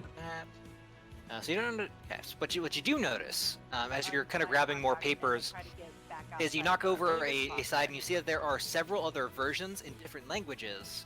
One of them being in Undercommon. I grab a handful of the undercommon also, and then try to grab like some random ones so it looks like I'm doing it on purpose of like different contracts. And You're alone in here. I'm loaded here. You're alone in here. No, that's what I'm saying. Well, just in case, I never know who's watching me. So I just kind of grab a bunch of things and I'm kind of looking around me, like still in the teddy bear costume. And I just grab it and I shove it inside the vest that's on the costume. And I walk and I go back in and I slam the door behind me. And I go, okay, I'm ready to go. Ilvar kind of turns like, good. Okay. I have to go. The big man needs some assistance. I'll deal with this. You go before the boss gets mad. Okay. And he kind of takes off at a kind of trying to look like he's not running, but is towards the manor house. And you are among your allies again. I like lift up my head, and everyone that can see my head is like, I'm like pouring sweat because not only is it hot in that thing, but like I'm nervous. You can ignore that roll. So yeah, the teddy bear is looking a little damp despite the frigid conditions you were all in. So yeah. So what's that? I pull out the contract. I start telling everybody, come on, let's go. Like kind of get away from that area so that we don't get caught. And as we're walking away, I want to pull out one of the contracts and nudge my sister and be like, look at this. Oh my gosh, Gail, look at this. And we go to read it together. So looking at it, do either of you have a forgery kit or a calligraphy kit proficiency? Yes, Roll that I'm for me, proficient in please. forgery. Actually, roll me investigation with advantage then.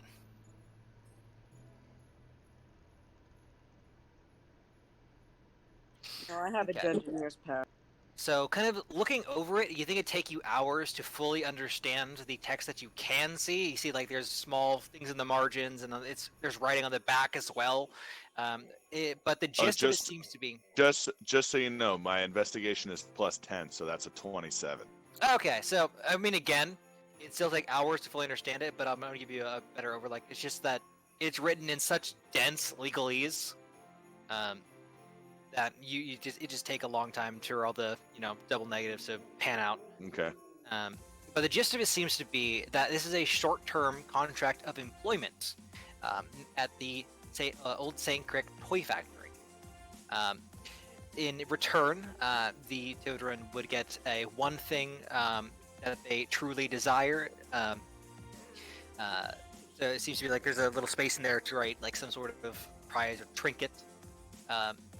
The children will not be harmed in their stay. Will not intentionally come to any harm during their stay, and will be returned to whence they came at the end of the employment season. At which point the contract ends. Or sorry, Okay. So no, it says that sorry, I messed that up a little bit. It is as I said, but there is that they will not come to any harm intentionally while they are employed with the toy company. But what you do not see is a clause that says that they will be returned. So yes, they'll be out of employment, but it does not stipulate that they will be returned. Great. It also stipulates that they are bound to this place, which now with your 27, you know that you are in Stygia.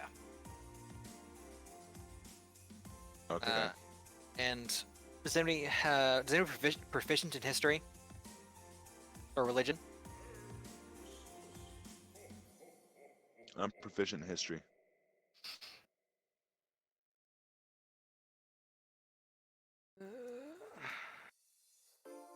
That's an 8.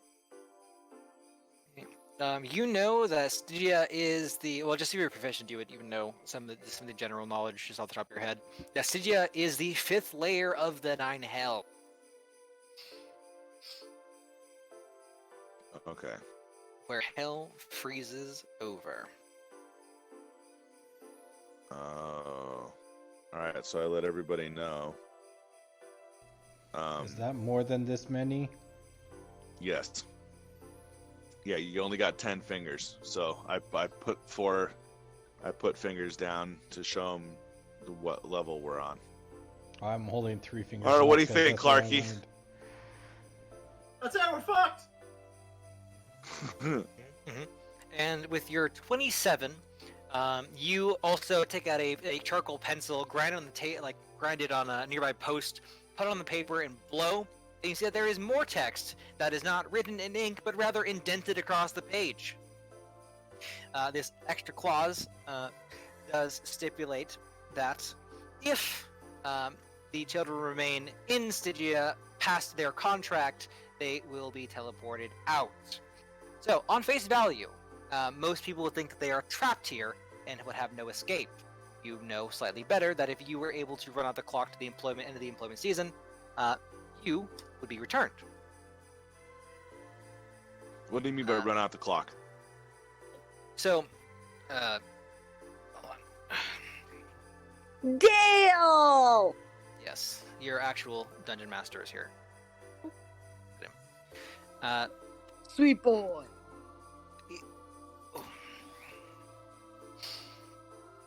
I think I talked to my order of operations here. So, Don't trip, I got my bearded dragon over here too, dude.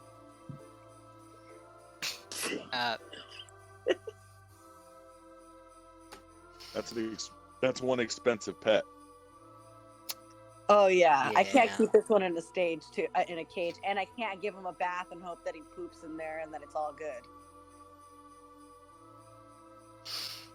So you know, in looking at the dates, this lines up with the Midwinter Festival, in which traditionally toys are given, but there is a 1-day kind of period in between the employment contract and when you'll be returned.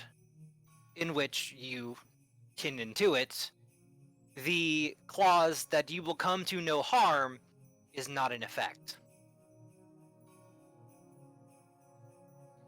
So I'm assuming though the kids don't get told this, so that way they do get trapped in here. Yes, based on this, you think your pitch would be, I will give you something of your wildest dreams for a short term of employment, and when the season is over, you'll be returned. You will not come to any harm while you are employed with us.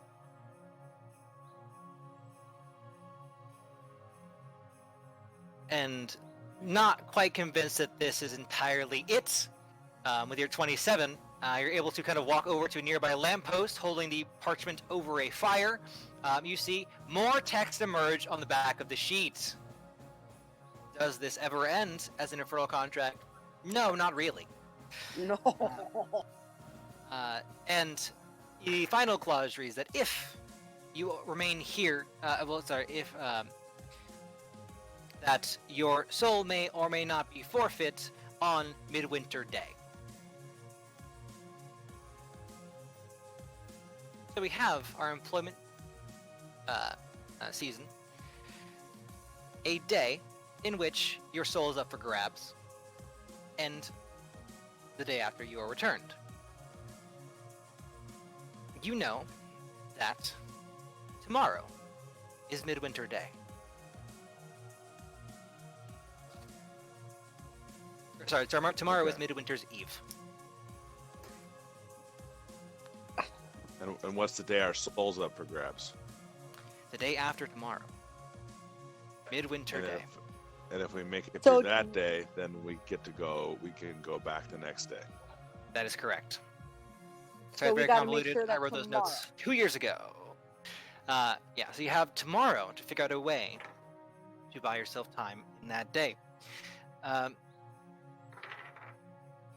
You kind of glance at that last paragraph and kind of conjure and contemplate, and a lot of the terms don't make a whole lot of sense, but you do catch the word phylactery. Oh, What? that's not good. What is that? What is that word? Phylactery is where the soul of a lich is stored. No. It's one of those fancy jugs that they put brandy in. I just look at Clarky. What's Beautiful. a Clarky, lich? take your inspiration. That was awesome. All right. So, what do you guys think we have to do to make it? Like, should we just try to like lay low? Should we try to go and attack the St. Crick dude? And we got to find this other guy and make sure he makes it. So I have a question. If I were to do a minor illusion and just yell so that all the kids can hear me say, make sure that you're here tomorrow at X time, does that work that way? Sure. I mean, you're in a crowd. I mean, there's no real way to tell time. But if you say like, meet me here tomorrow, I mean, some of them may listen. And then we have to find someone specific here, though, don't we, before we go back? Yes. So I remembered. What was his name again that we were trying to find? Does anybody Jerry. remember? Jerry. And Jerry's a kid? You're not sure. You didn't really ask. Son of a Jerry. You know that Jerry is an oppressively positive halfling. Was that his skin? That was the paper? Oh, man. Does it feel no. positive? But after this, as that thought crosses your mind, you see Ilvin reappear, kind of in the midst of the children, like, all right, children, it is time for rest. Tomorrow you have a big day ahead of you, our last final push of the season. One last little bit of work before we all enjoy the Midwinter Festival. Get your sleep. Old St. Crick wouldn't want you tired in the morning. Are you gonna sing us lullabies? No! He turns on his heel and starts to walk away. I can't Mhm. sleep. You can see that the kids being to file towards what look like kind of barracks almost. And kind of following the crowd, You do see tons and tons and tons of bunk beds. They are bigger than they need to be. They're very plush and comfortable. You see every need that you could possibly think of has been accounted for. There are wash basins. There are little changing areas. Many, many sheets of clean, warm, pressed pajamas lie in piles near the beds. And there is a hot cocoa station. Oh, Clarky immediately goes to the hot cocoa station and it fills up like he dumps out two flower pots and fills those up with hot cocoa and brings one for himself and one for Cleve. Here you go, man. We got a bond. I wrote your name. That's like a blood bond for orphans. But can we build the igloo outside and sleep out there with the hot cocoa? Totally. Also, we gotta make a gang. You're the leader. A I'll be gang? your right hand. I'm not old enough to be in a gang. You're not in a gang. You're leading a gang. Logic. I'll be the brains of the operation. I pat Cleve on the shoulder and I go, "Love the real battle."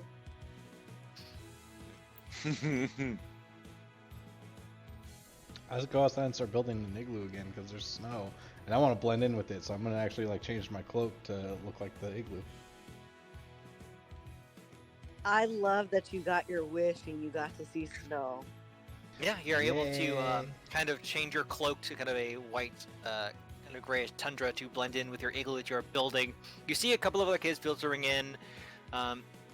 You see in the distance figures that seem to be like patrolling almost. They seem to be like working from the outside in, and by the time they get into view, you see they appear to be massive snowmen, kind of wandering the grounds. They kind of look past your igloo and do not seem to register it as anything out of the ordinary, curiously enough. As the kind of night wears on, the rest of you can find a place to rest and bed down. You do realize you are indeed quite tired.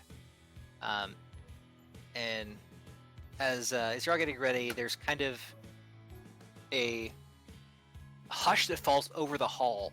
And in the center of this area, it looks like a kind of dais, and there's a flash of kind of sparks and blue and red and green lights as a ethereal-looking image appears of a tall, bearded man, with a big, rotund belly, who looks very, very jovial, and kind of looks like, oh, I've come to wish you all a very good night, children. As Ilvar has certainly told you, tomorrow is most important, our final day of production and our final turn of employment, where we can return you back to whence you came, with your prizes in hand. I must thank you all so much for your hard work and sacrifice.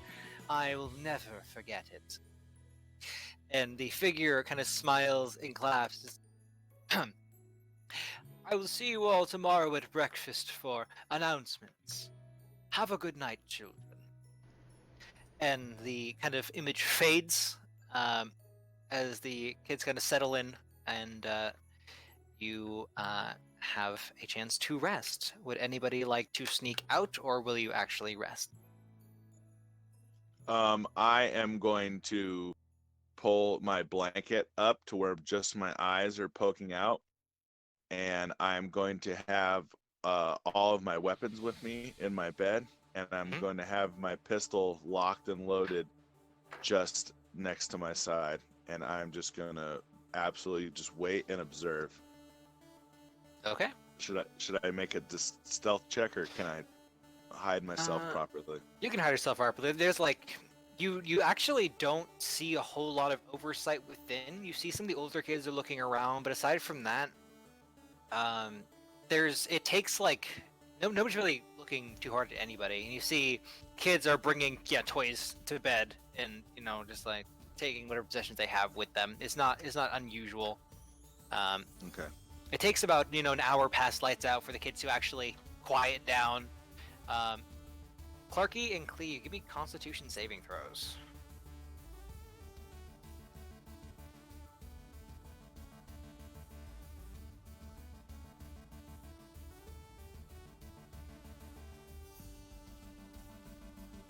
Clarky and who? Clarky and Cleve. So, are you two together in the igloo? Yes. Okay.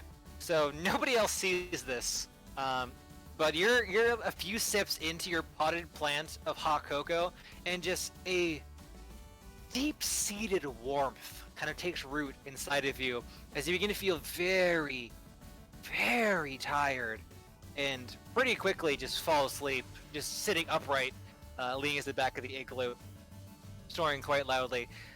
You begin. The rest of you notice your passive insights are high enough that you see that a lot of the kids who drank the cocoa are falling asleep very quickly. The ones who don't, take their time to quiet down, but eventually it does get pretty quiet. As you're observing, um, uh, Gale, you do notice these large, imposing figures that look a bit like snowmen kind of peek into the barracks every once in a while, kind of keeping an eye on things before moving on. They never enter, they just kind of look around.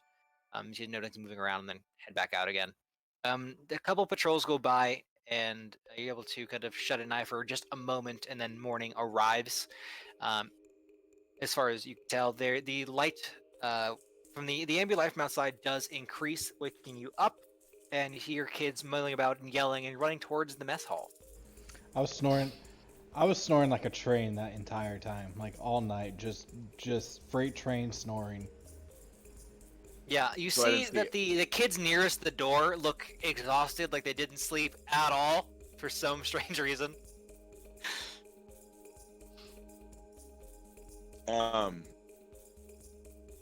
I is why would they have not slept well? Was it cold up in that part or something? Oh, you could definitely hear Cleve snoring from where you were, and you were pretty far away. I see. They look just And exhausted. and nobody ever crept in.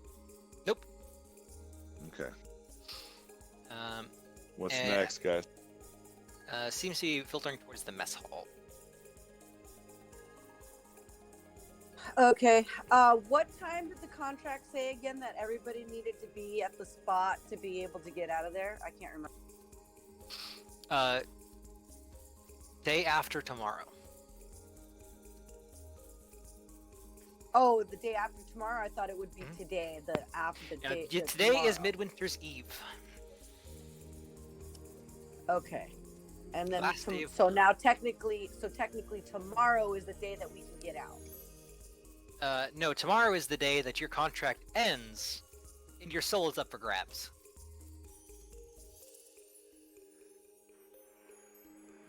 Okay. What does up for grabs mean? Is that detailed in the contract? It detailed meaning that you are no longer under the protection of we can't hurt you because you're working for us. And they have, they effectively they have no reason not to just mulch you. So what's the day that we can just get out of here because we're done working and like nothing can happen to us? Day after tomorrow. Oh, so this is like the purge. So like we could just be fighting for our lives, and we just have to last long enough for the next day afterwards to get out. Is that what you're trying to say? Yes, that's pretty adept. Meaning, yeah, you have to find some way to keep a hold of your soul, or make sure that nothing can take it for one day. For Midwinter's Day. Okay, I can probably do that. I have protection against good or evil. Does that last full day, or is that only 10 minutes. Oh, that's poo.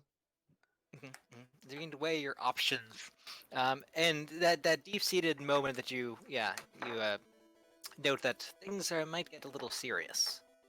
You see, most people heading towards breakfast. You can smell bacon on the air, various meats, and you smell fresh bread.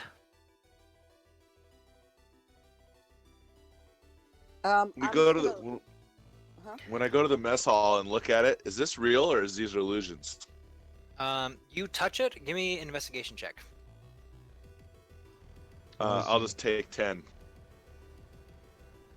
I'm 10 in minutes? the kitchen. No, take 10 fucking roll. That's not a thing in this edition. Oh fuck. Okay. Hold on. Let me... In fact, you take 10 minutes effectively, but it does take 10 minutes. No, somebody else hit roll d20 for me. Who's gonna do it? 15. 15. Okay, so with that, you do know that this is real. It tastes good. It's not big. It's filling. You've seen illusions in your day. You scrutinize it, and with 15, you are positive this is real food. Okay. If not, you see, like, it makes you feel just warm and happy. It may be slightly enchanted. I'll give you that much, but it's not illusory. You just Okay. feel good. Okay. Then I let everybody know that the food appears to be safe. If they'd like to consume it. I go pee first and then I come in for food. Is there a wash Excellent. station? There Listen, is. it's very important. I learned the basics of fundamentals of taking care of myself. Wake up, go to the bathroom, go to the bathroom before you go to bed, go to the bathroom before you teleport anywhere. You know, fundamentals. Before you teleport. Yep. Always go to the bathroom first. Fundamentals, dude. Never teleport with a full bladder. That's adventuring 101. Yeah, there's a Obviously. wash station. And at this time, you do see kind of in the line handing out. There's like bread, there's eggs, there's like an omelet station. But there is one area that looks like it wasn't original.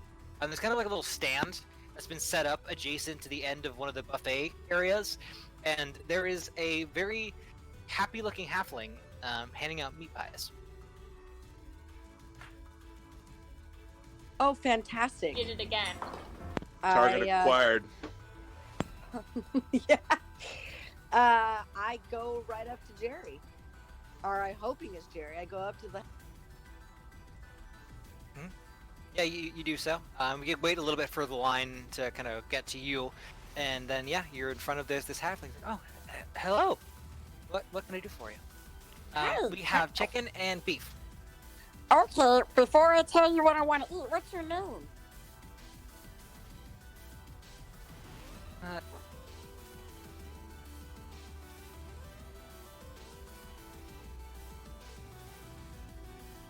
You cut out there, Danny.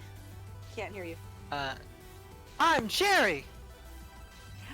Oh, hi, Jerry, a new friend for me to make. My name's Chip. And I hold out my hand with. I hold onto the tray with one hand and then hold out the other one to shake his hand.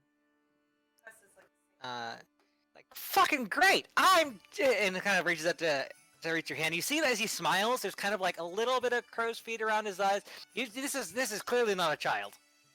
At a glance, maybe, but this is an young adult halfling. I mentioned that I had a friend that had a friend named Jerry, and as I'm explaining that, I say the name of the other gnome that we had met up with. You remember that they were following and interested in Jerry, but you do not believe that they would be acquainted. It's like, oh, that's I don't know who that is. But they sound cool. Are they nice? Oh, yeah, super nice, you know, because their names are Jerry. I mean, Jerry's a great name, Jerry. Yeah, yes, I suppose it is. It's a pleasure to meet you. Not a lot of people have taken the time to talk to me. I don't actually work here. I just really like making pies. Well, when you're done serving pies, would you like to talk some more? Because I really think you're cool. Sure. And a few minutes go by as he finishes out what looks like a picnic basket that he brought out from a kitchen. He does finish up serving what pies he did manage to make in the wee hours of the morning.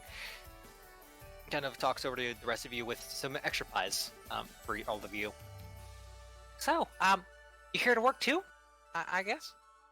I mean, I guess we're here, but we don't really have a job yet. Okay, you're gonna find Ilvar. He'll find you a place to work. Okay, thanks, Jerry. How Yeah, long there's have only you one been more working day, and here? then we're all going home. Boy, do I miss Oh, Waterdeep. yeah. Oh, I've been to Waterdeep. That's a crazy place.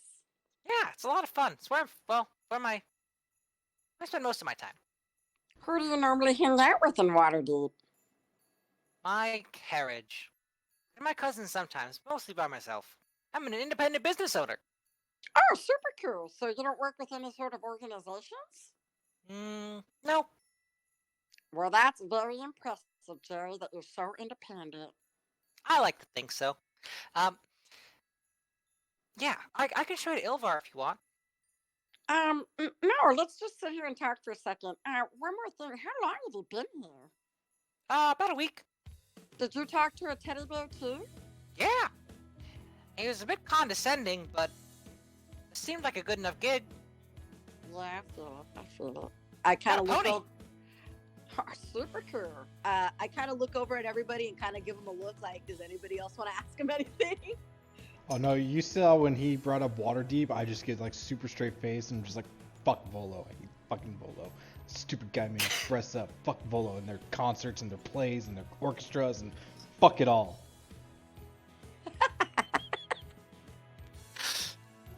Beautiful, beautiful, beautiful. Had a bad experience. Boss has yeah. spoken. Fuck the place. No place. So I kind of whisper to him and I go, Jerry, are you good at answering kind of personal questions, like secret questions? Yeah. I try. Do you know anything about like them trying to keep your soul? What? I heard rumors from other kids. That doesn't make any sense. We're just here to work. I put my hands up, I throw them up, I'm like, I know, that's crazy, it's crazy.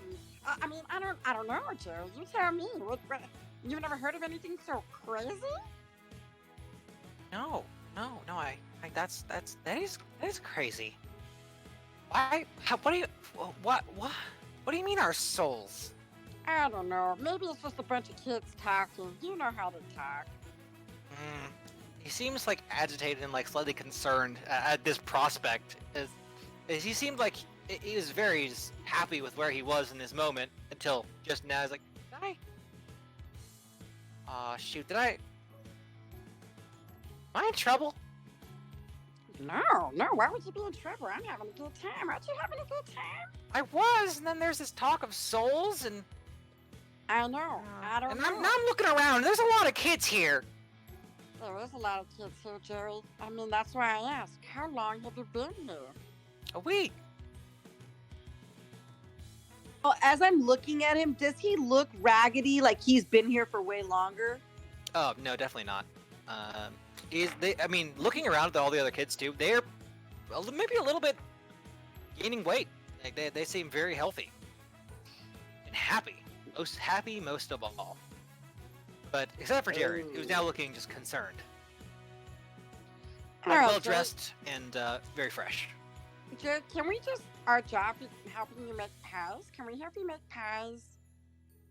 Yeah, I guess. Roll me a deception check real quick. So you're trying to play out that there is nothing more at foot. Or silly about souls. You're looking to beat a 24.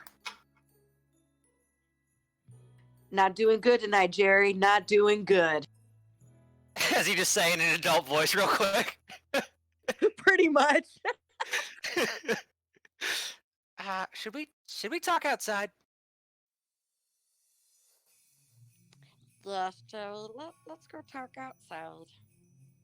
Okay. I get the feeling that you know more than you're letting on. I don't know, Jerry. I really like your face, and I think I trust you more than anybody here besides my close friends here. Jerry, by the way, you've been standing in Cleve's presence for at least 5 minutes. You're now in his gang. Oh. Well. Okay. let's go outside now. Yeah, Jerry trundles outside with all of you, surreptitiously pulling another pie from his vest pocket, munching on it very nervously. So as we go outside, then Danny, I want to go ahead and kind of like explain to him, like from the beginning, that we ran into the teddy bear and we opened it up and we found that there was an imp inside of it, and that we didn't really get to ask it many questions, but we got these contracts, and I want to show him the contracts in the different languages and explain that what my sister and I translated, and that we need his help, that we see him as one of the bravest ones here, and that he needs to help us. Oh, I see, because I'm an adult. He kind of like puts his hands on his hips and kind of like puffs up a little bit. Yes, we should do something about this. Our souls.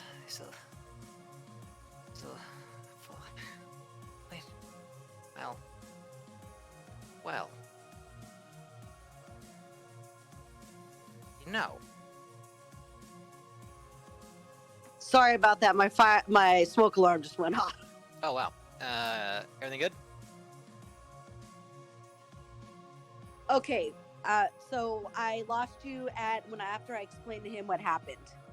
He looks very kind of worried, especially as you mentioned the phylactery deal. The house is As he's like, oh, phylacteries, I destroyed one of those once, back in Waterdeep. What do you remember from the story? What do you mean?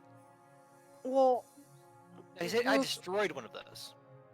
oh, okay. Well, then we're gonna need your help then for sure. How do we destroy one?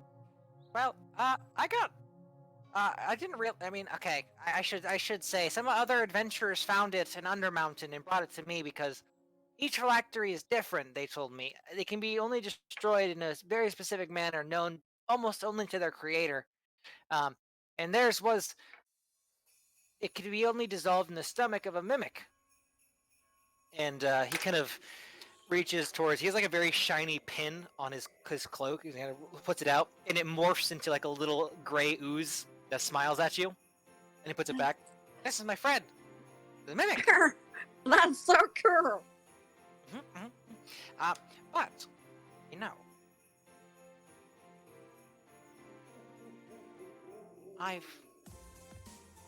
I know that, and I know that if a lich is destroyed, they regenerate using said phylactery. So, as I've heard the cops say in Waterdeep, no body, no crime. If we were to somehow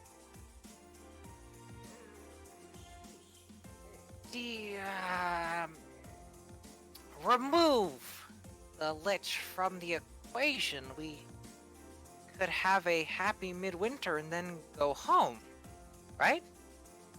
What do we have to disavow or dismember to do so? Well,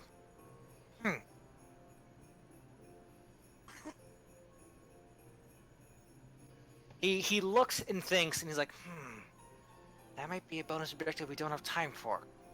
I know. Well, Old St. Crick lives on the mansion on the hill. We could get in there. We might be able to set a trap for him. Well, St. Crick is a hick who is a dick, and we gotta kill him. Got it.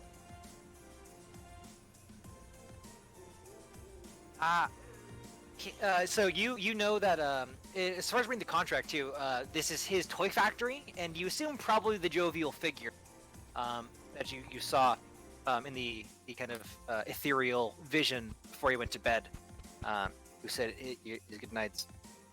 And as you kind of looking around, there's another kind of announcement you catch the end of, and as you kind of peek your heads back into the mess hall, you see another ethereal vision of this figure. This time much closer than where you were last time. Maybe roll me an insight check real quick. all right. I'm back. I just realized that no one been hearing me. My connection's not that good tonight. Oh no. Okay. So with all that, Clark especially, you see that next a bit closer to the ethereal image, that though the beard is bushy and its belly is big, you see that the cheeks behind said beard are extremely gaunt. Of this ethereal figure. And he says his jovial goodbyes to start off the workday. And she says, If he's making his announcements, he's probably not at home. So we head over to the mansion? Definitely. I like it. How do we not- approach? You see it's on a hill with no foliage or much around it. He's like, well, I'm not very good at stealth or planning. Who's the brains of the operation? As he looks at Wait. me. Me. We all look at Cleo. You tell me. Well, I'm smart enough to know that I have no idea what I'm doing, so I point to Gale, right? Josh? Mm-hmm. Yeah. He's He's the break-in expert. I just give orders. So the approach to this thing is just in the wide open. Pretty much. You see that there are several snowmen kind of wandering around the base of the hill in kind of shapes like that they're patrolling. Okay. And when you say snowmen, like are these like large creatures or something? They are, yeah, size category large. 3 balls of snow stacked on top of each other. Top hat. The whole deal. Whole deal. Do they have any discernible pattern of patrol? Being yourselves and having passive insight that high, yes, they seem to be in a kind of alternating pattern. Is there a way through it? You believe so? Roll me and you could check for this. Take another insight. Do your group insight check to kind of find an opening. 20.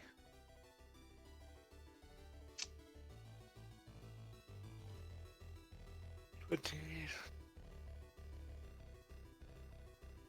yeah, you're all able to watch the patrols kind of going back and forth, and realizing that there is a gap where you could dash through the patrol.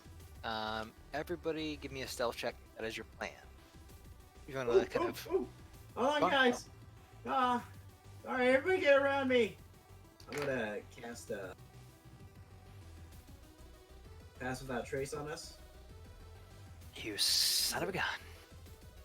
Clarky will once again make his drippy little shadows and fling them on everybody. What does that do mechanically, Clarky? Yes, we'll all get a +10 to our stealth. In addition to my current modifiers? Yes. That's a 23. 20. Wow. Y'all are silent. 21. Oh man, I'm trying to move the trackpad, but Dale's on the computer, and his scales activate the trackpad. Why can't are move you it. at disadvantage, Clarky? It's because of this giant mushroom armor I'm wearing. Mushroom half-blade. Okay.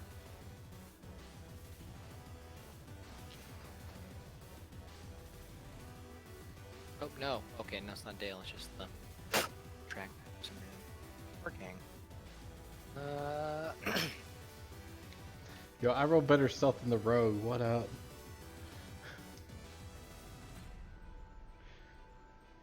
It's because I'm telling you what to do.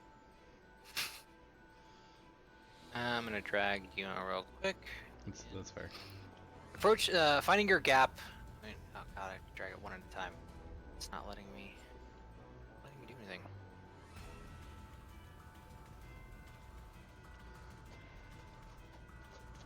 Okay, on roll 20, cooperate.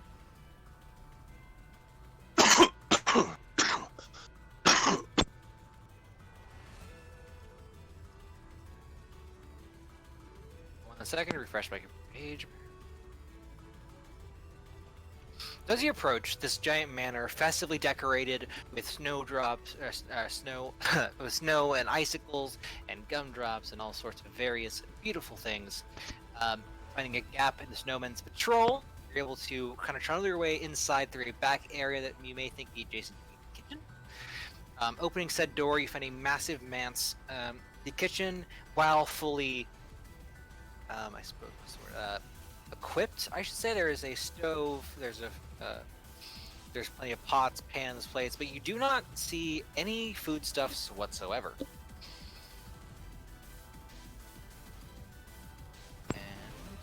And Is there any animals at all in this area, or is it just animal-less? there's kind of a lot of ponies, but aside from that, that kind of wandering the fields.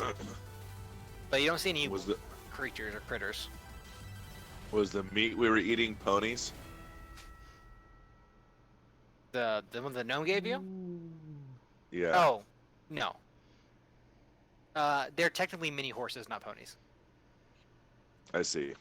Hey I love guys, a mini horse. how about I try to get some of these ponies or mini horses to try to distract what's going on so that we can get through the door?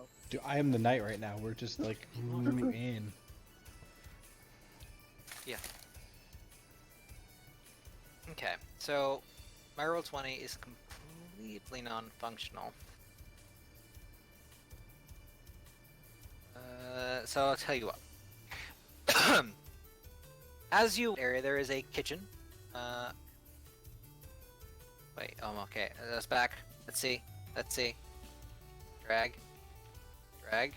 It's Come your on. turn this week, Danny. It's not me. Come on. So close. So close. There we go. I did it. Okay. So, everybody go ahead and drag a. Can everybody see the map? Yes. Yeet. Yep. Okay, cool.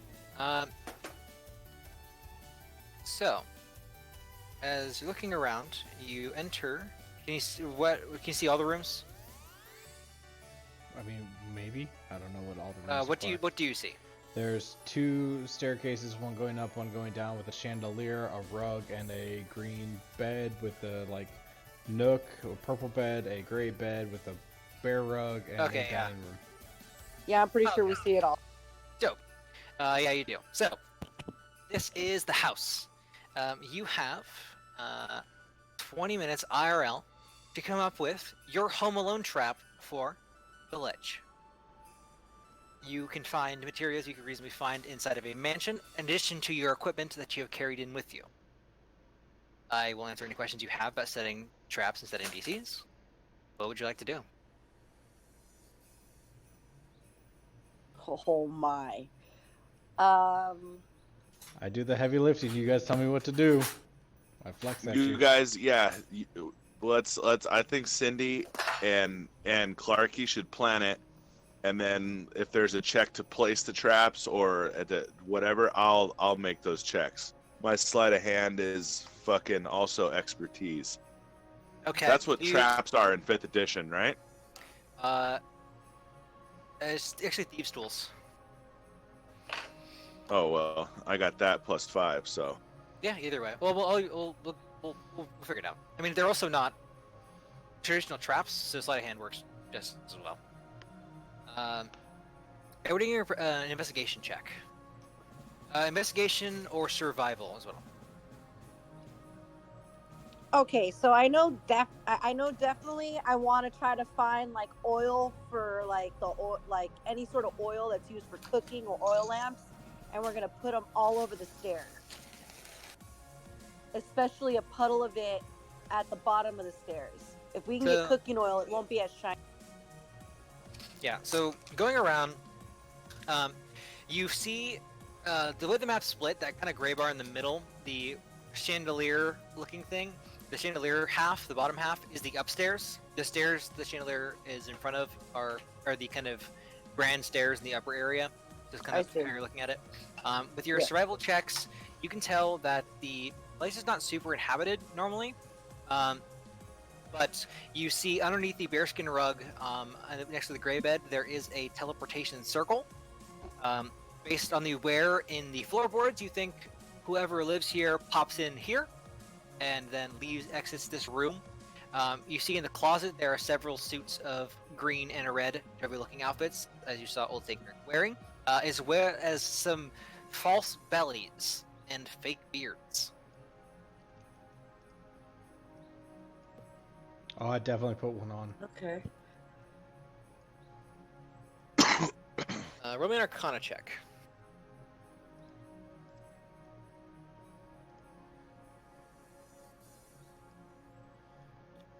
Everybody? Yeah, everybody, if you'd like to.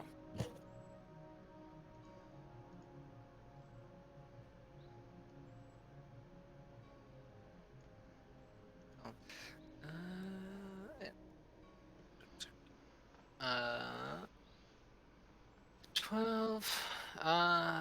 Okay, 15. Yeah, I'll take that one. Given what you know about. That's an 18.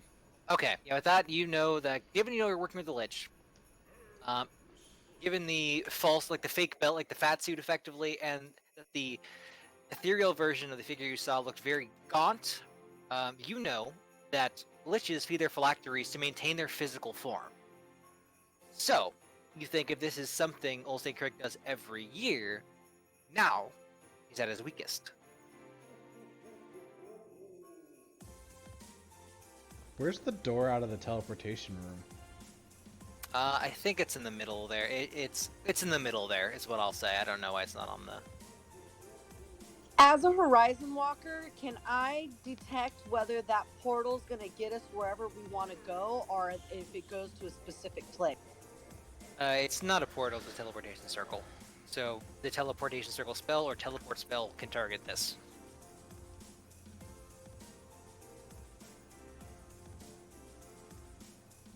I just start like picking up as much of the furniture as I can, and just like tying it to the doors to where it'll come loose and just like fling towards the doors when they're opened. Okay, so I have heard oil on the stairs. Here, what was that with the close? The clothes? Tying them to the doors. Oh yeah, I'm tying like this stool here.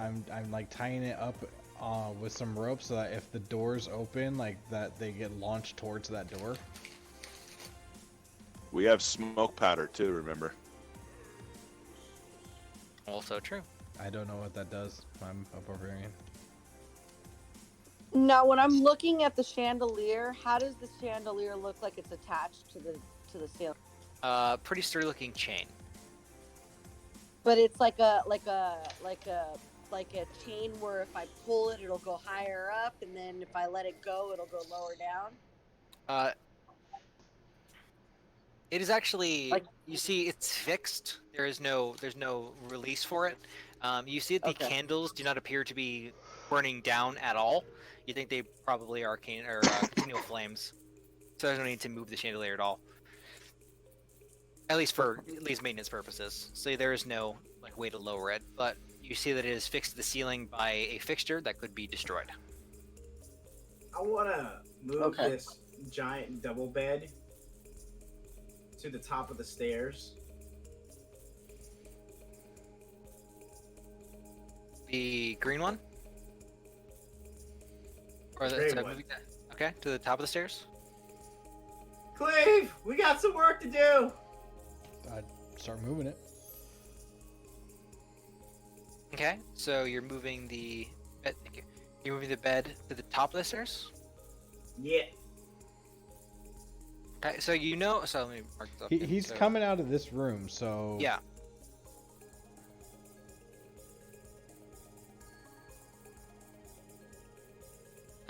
Yeah, so you know that it immediately know that something up if that room is disturbed. Or at least noticeably. Are there like Christmas ornaments and decorations here? Sure. I say we litter the teleportation circle with them. If you got ball bearings, Gale, and we put a rug, or not a rug, something over it. I don't know. Can't hear you, Cindy. Yeah, does the Dungeoneer pack have what's it called? Burglar's Pact has that. See, I don't think I got that. I think I Yeah, only I got. have burglar's pack. There What do you we need go. out of there? Ball bearings. Oh, I got I gotta buy some of those. All right, so we got the ball bearings. How are we gonna tie like 10 smoke rounds together and make a fucking bomb to blow him up and like make his hair go back and look black? Well, I have fog cloud and I have cordon of arrows. I don't know if any of those would work for something like that.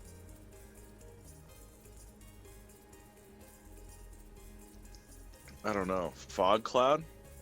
So are we gonna be in here when this fucking thing comes in here? I mean, he said, house, movie reference it, Home Alone it. Yeah, and in Home Alone, he was in the house. So we could put the fog cloud in the room so he can't see the ground, and when he steps on it, it hurts his feet. Yeah, exactly. Perfect. We could set up the bed in there, Clarky, if you want to do that, like prop it up to fall over, but he'll see it. So Yeah, I let's have stick on the snare. bed. I have snare too. This is some sort of trap. As you cast the spell, you use the rope to create a circle with 5-foot radius on the ground or the floor, which you can finish casting. The rope disappears, and the circle becomes a magic trap. This trap is nearly invisible, requiring a successful intelligence check against your spell DC to be discerned. Yeah. why don't we put that here in front of the door, and then we light some bombs up around it as well, to then ignite those with some gunpowder trailing from, like, I don't know, this candle here, to capture him and then blow it up. Let's do this. So just tell me where I'm gonna go ahead. Now, the trap, I just have to go touch the area that you want me to put it there, and it's 8-hour duration that it's set up for. So Okay. let's trap this room first, and then we'll work our way out So- to this room. Okay, yeah. So what's going on in here? So you're putting ornaments. You're putting ornaments on the teleportation circle. Yep, right there.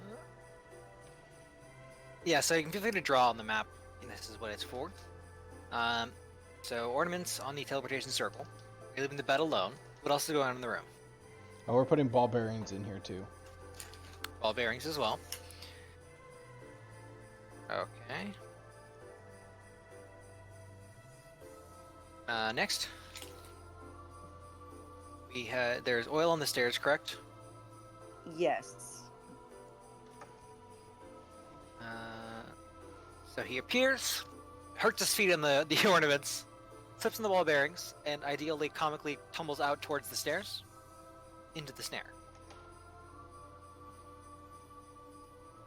Then we light it on fire and blow it up with cakes of gunpowder.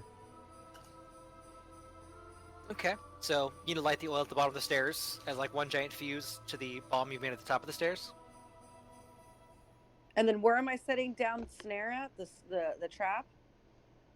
Right here at the top of the stairs, right? Correct?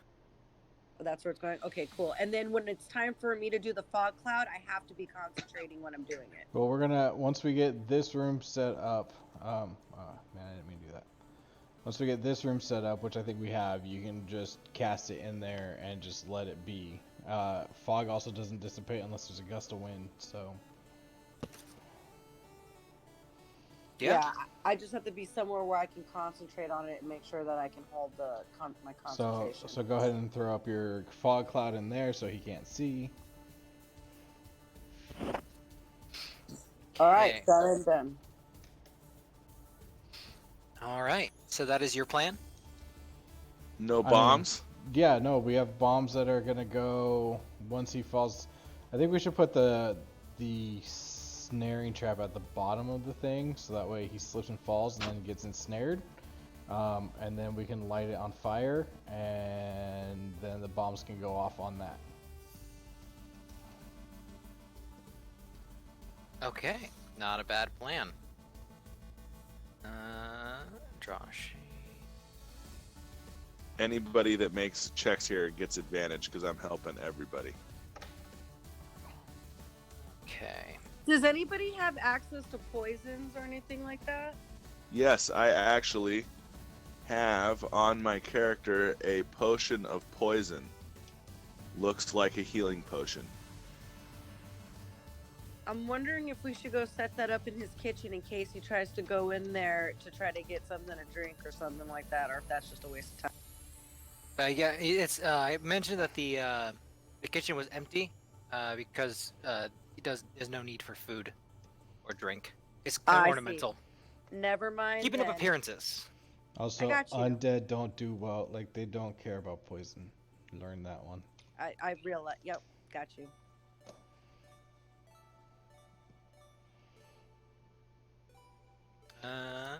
I think at this point as well, I will tie up the furniture instead of being like in front of the doorway to actually be like right here to just like fall on him or swing and hit him when he gets blowed up.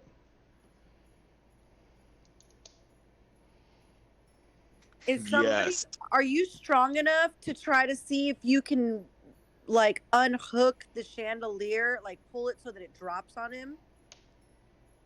Oh, definitely strong enough for that. Bent bars lift gates. All right, 'cause Yes. I Old think school. that chandelier needs to be put to use. I keep looking at it and I'm like, that's just too obvious of a piece to not use. I mean, I'm gonna it is curiously positioned directly above the bottom of the stairs. I mean, honestly, it really is. And I'm gonna put a smoke powder round in every one of those candles, and I'm gonna fucking wire them up using You should- some. Why don't you have it blow up from the center so that it falls onto him when he falls down, and then each one will blow up? Like, cause it'll like start Perfect. the fuse to go to the middle, blow up hopefully like that center piece, so that it falls and hits him, and then each one will individually blow up on him. I think you should put Right. more oil, more ball bearings over there by the chandelier too, and we'll put more oil around that area so that way he's totally has the disadvantage of being able to get over that area while to give Cleve a chance to drop the chandelier. Okay. I mean, Okay, there's how no many- reason to use. There's no reason to cast any minor illusions, huh? Because this lich is gonna see right through that shit, right? That is correct. Yeah, because True I say. have it, but what's the point of doing it? So Yeah. how many rounds of smoke powder are you putting into this bomb in the chandelier? I'm gonna put 5 around the top of it, and then 1 in each candle. So a total of 13 chandelier alone? Yes. Yes. Okay, and how many are going to the bomb at the bottom of the stairs? Or is that the bomb? I think we're gonna make that the bomb. Cool. Oh, then let's put more in it. Wait, I guess we do really need to be careful here. We want to be a bomb, but we don't want to like have it like fucking be like a fucking 2,000-pound bunker buster. Ooh, I wanna tie this antler thing to the couch that I'm gonna be throwing. Okay. Oh, I love it. Just gonna Cleve, write down you're antler on couch. it tonight. Okay. Is this a kid's toy, like a horse? Sure, why not?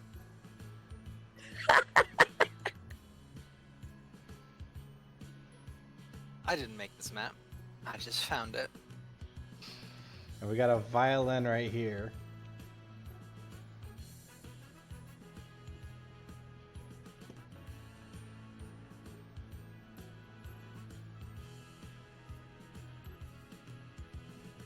Okay. So any last thoughts? Is there a working stove in here? It's not a gas stove, Yeah. but there's a working stove. Yeah, no, it's a wood stove.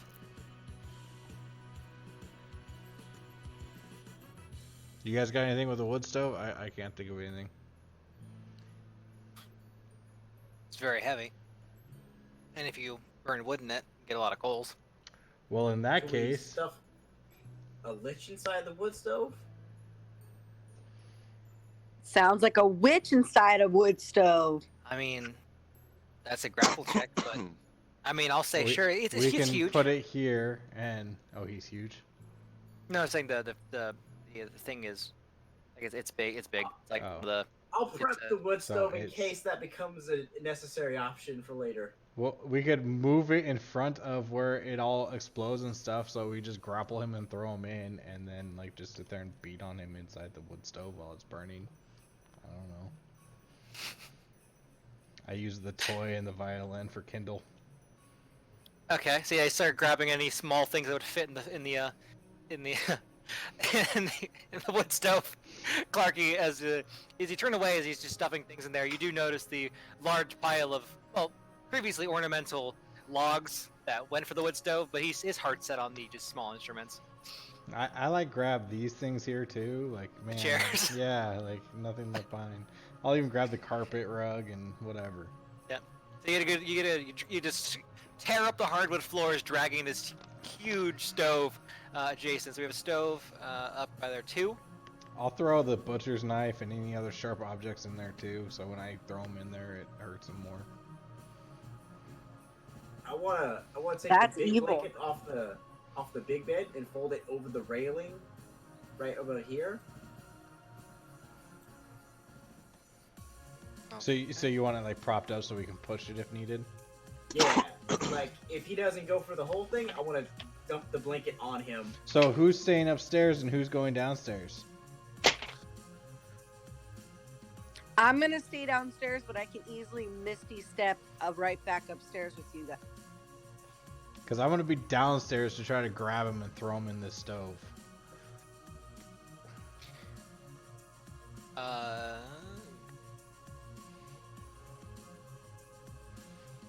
I'm down. I've heard this phrase before, like shooting fish in a barrel. You guys let me know if that's accurate. Where are you placing the stove? That gray marker.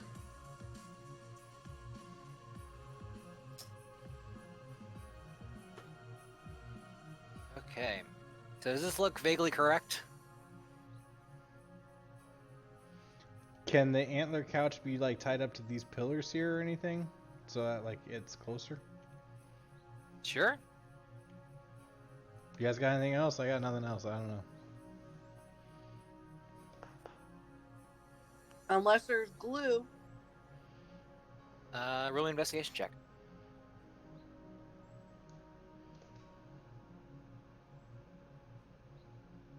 16. Yeah. You know what? All those ponies got to go somewhere. There's lots of glue. All right, so then I say we, the ornaments and the ball bearings. Maybe we put glue on that, or no, let's put glue on the tips of the antlers so that when when the antlers go in it to him, it sticks to him and he has a hard time getting the antlers off of him and are like out of him.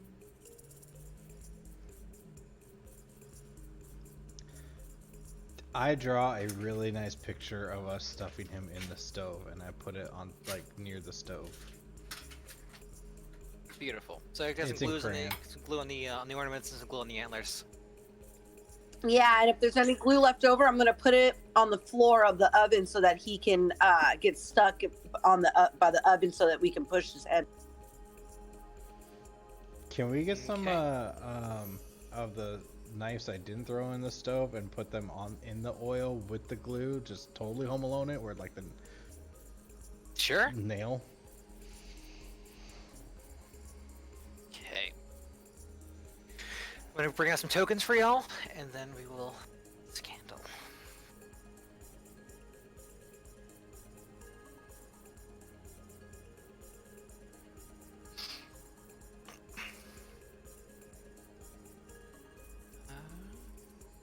Do.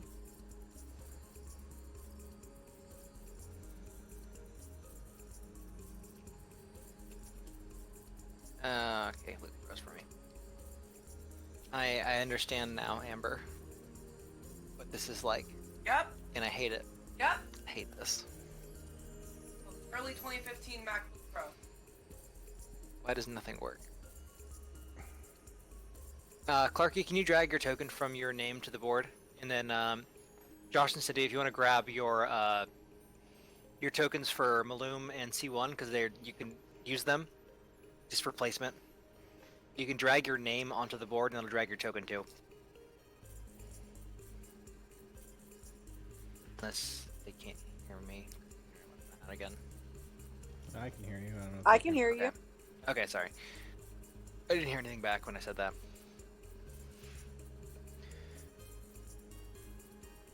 BRB. Yeah. Okay.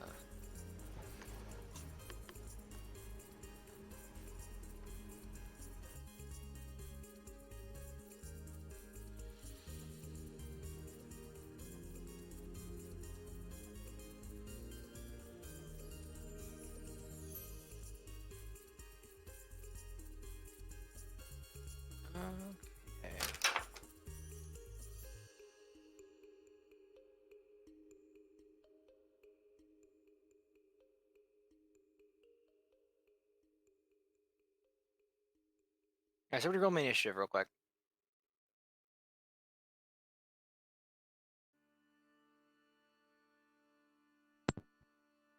Shit, I didn't know I was muted. I can't get my token on there. It doesn't work when you drag your name over. No. Damn it. Okay.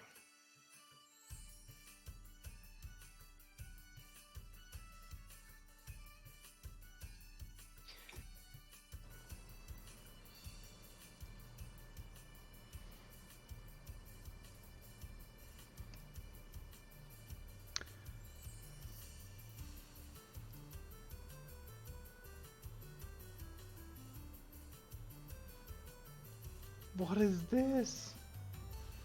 Can't roll over a 10?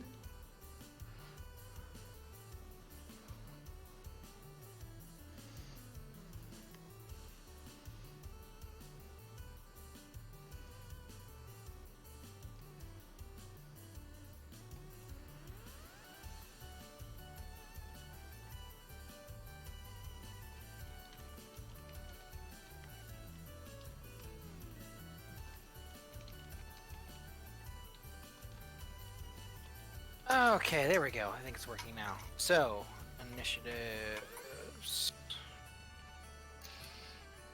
So, I'm gonna do this paper style. So, Clarky is on 19.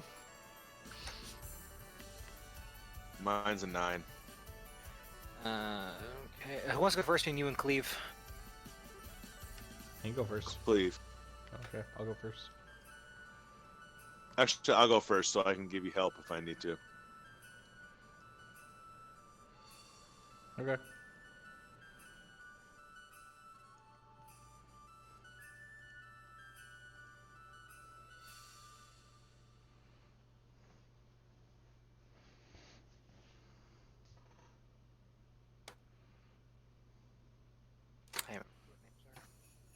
Dude, I There we got. Okay, not bad. Okay, so you all lie in wait, planning your moves. Let me drag Calvin.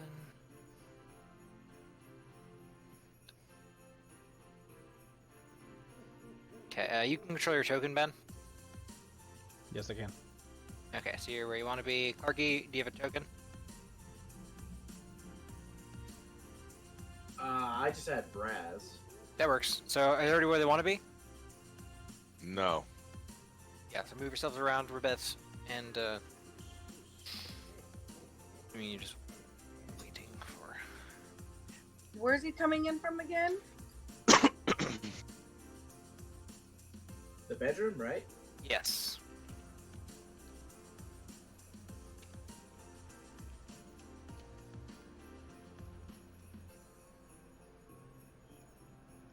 Oh, why'd I try and do that?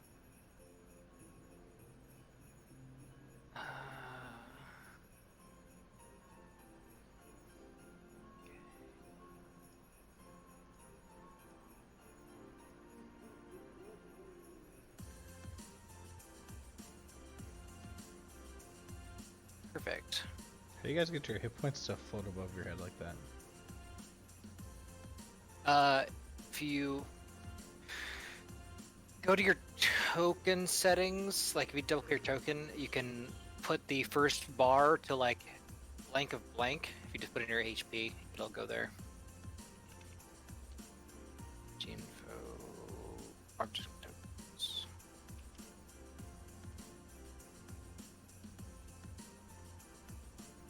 Okay, so you're all lying in wait, ready, waiting, and so where are you gonna be? Sorry, let me zoom out and see where Chip is. So, what's the range on Fog Cloud?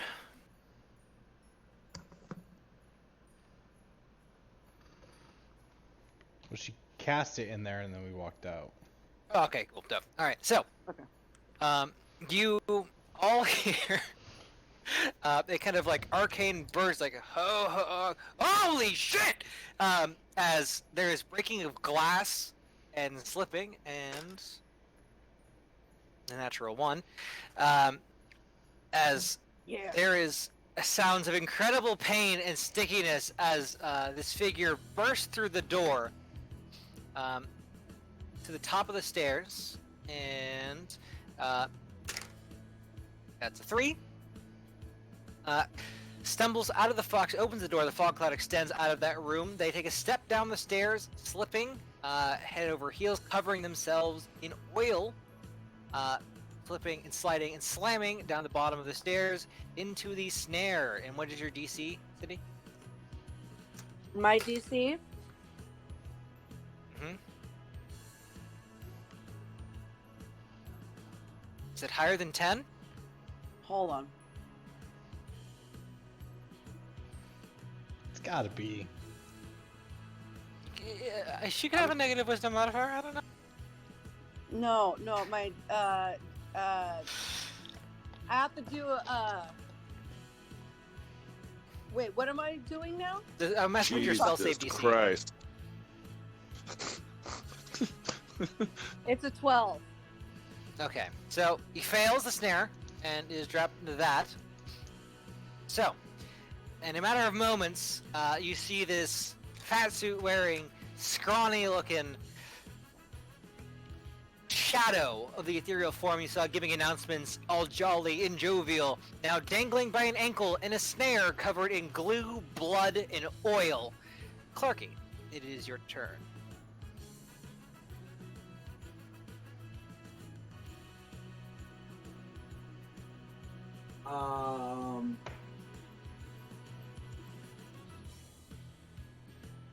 Yeah, so Clarky's gonna run out of the room. Or wait. The bomb hasn't gone off yet, correct? No, this is your surprise round. Okay. What was our trigger for the bomb? I thought once he hit that snare, everything else was supposed to like culminate on that spot, but. Oh, okay, yeah, sure. So, if that's Cleaver waiting to rip it off of the ceiling, right? Yeah. Okay, so give me a athletics check. Can I rage for this? Sure. For the stupid being small thing?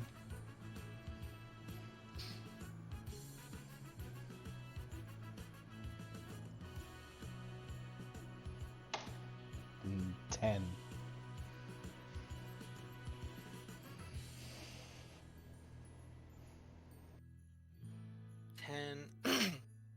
Yeah, that is really? That's the lowest you can roll? Yep, that's enough. I mean, it's not like it's a raptor. You're strong and you weigh a lot. You're able. Oh man, I gotta repeat that. It's rocket science. and- I can't figure it out. You see, like you see Ulster like fumbling with his beard and like pulls it like up so you can see just in time to see a chandelier falling on him. Go ahead and roll me 6d6. Oh, somebody else roll it for me. Let's roll a dex save. Oh, Clarky beat me to it. Yes. Okay, you see him take a Boom. bucket load of fallout damage as the chandelier falls all over him, and there's a as it hits the pool of oil you've poured all over the floor, all over his body, it splashes as you all watch in unison as these little droplets fly towards the stove and ignite in a huge burst of flame, igniting said bomb. Go ahead and roll me 13d10, please, Josh. Oh, Cindy, you go ahead and you do the honors on that one. 13 D10s? Mm-hmm. That's 13 packets of smoke powder.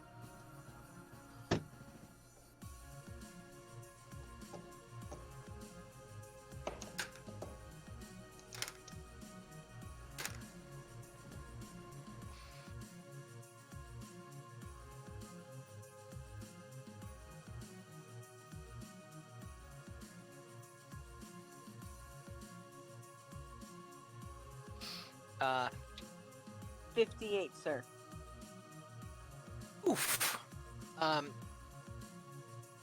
Yeah, there is a huge explosion as the bomb goes off, shredding the area around shrapnel. Give me a dex save, Cleve, if you stand right there.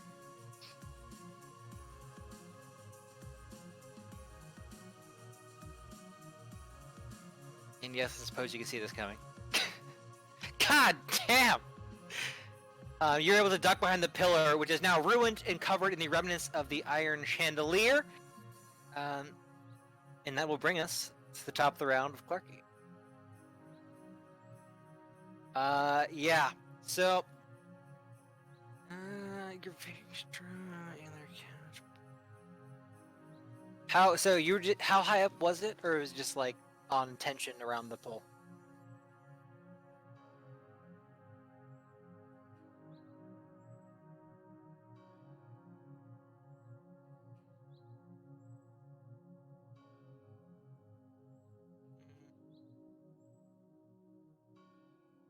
Oh, I just wish I okay. could see the Lich's So face it- IRL when the fucking chandelier blows up on him. Yeah, just little packets. So sorry, is he on the couch above him or being whipped towards him? Okay, so 5, 10, 15, 20. Give me another 8d6. Actually, no, 4. Well, it's maybe 6. Another 66.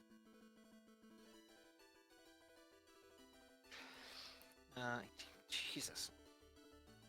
Yeah, as the antler couch whips into him, and he tries to like move or like get it stuck out of him, but the glue begins to set all over his scrawny skeletal form as the antlers remain embedded as the couch goes flying past into the adjacent wall. Did I miss anything?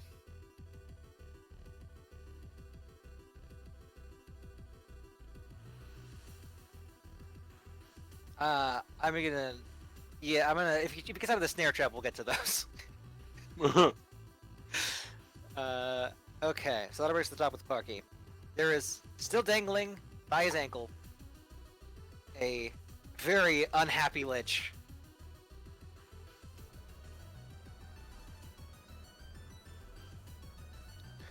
Cook.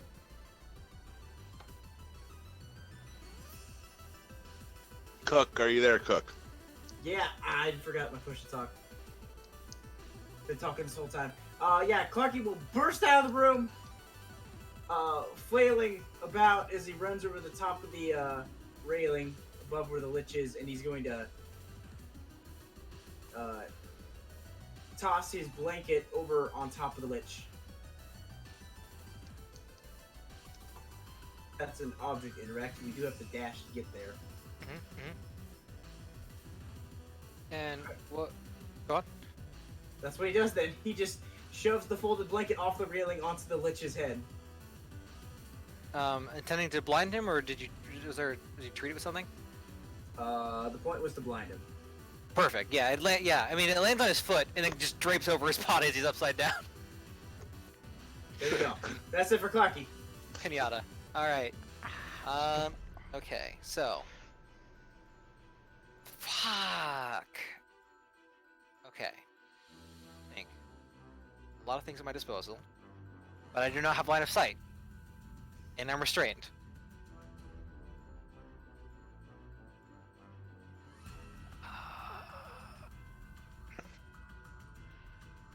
failing the saving throw on the set snares fucking was crucial. God damn it. I didn't change his stat block, so I don't think I can do anything. Yeah, okay. You see the the blanket begin to erupt in cold blue flame, and that is all that you can see that happens immediately. Gale. All right. Is there a door in this room where I'm at? Where are you? You see where I'm over, and I'm. Oh in yeah, the, I'm over... yeah. There's a door over here. The front door is right there. There's also a window over here. Oh, Oh, I see him. He's already right here. Okay.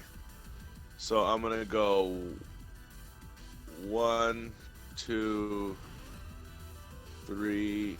Oh no! Hold on. That wasn't what I was supposed to do. Come on, Gale. 3, 4. Oh, come on. 4, 5, 6. And then I am going to shoot at this lich with my cannon. With my hand cannon. Am I at advantage or anything? You are at advantage, yes.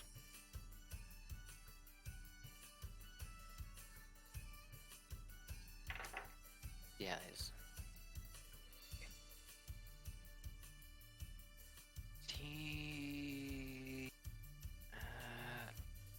Yeah. All right, so that's a 17 plus. That's a 25. Yeah, you feebly cast shield and it goes right through. All right, so let's see. That's a 1d10 and a 46.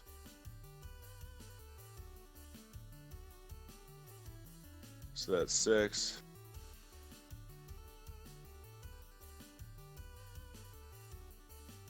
$12, 18 plus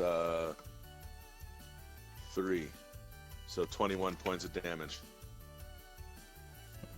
Yay, magic! And his stone skin is long gone. So that does full damage.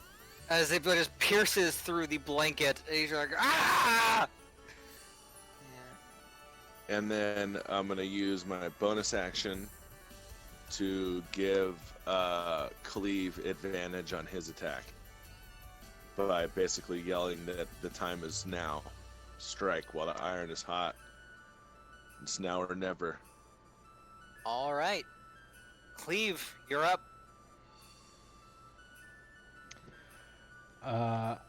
I move 10 feet and I try to grapple him.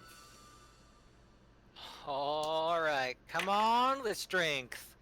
How about an 18? I try to grapple him again. No. My sweet boy. How's about a 14? Natural 20. Oh! That's a fucking power bomb. You grab the Lich Pinata. I start to drag him to the stove, and I'm just gonna, toss him in. Yeah. I mean, you move him in. Say.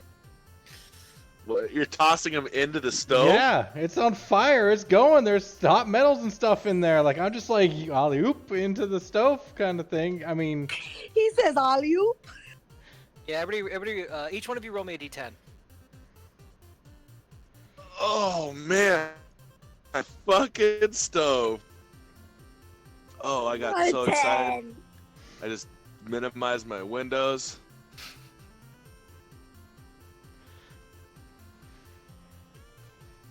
Four. That's 29 so that's far. above average. Yeah, that's everybody.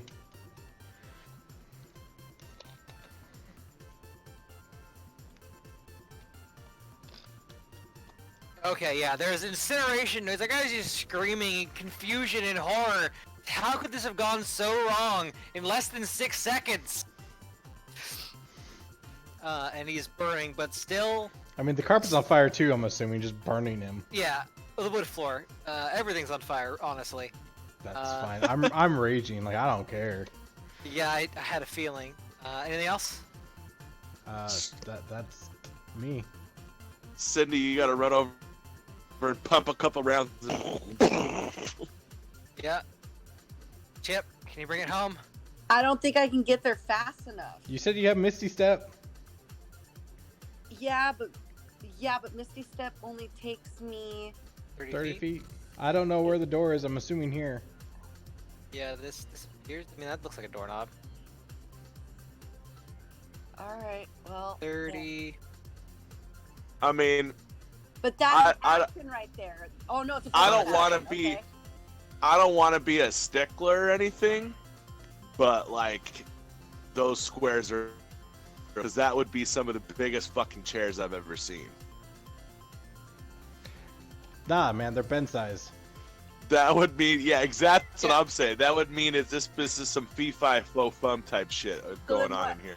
Use my movement to walk Yeah, up. that's also true. Yeah, you can get there.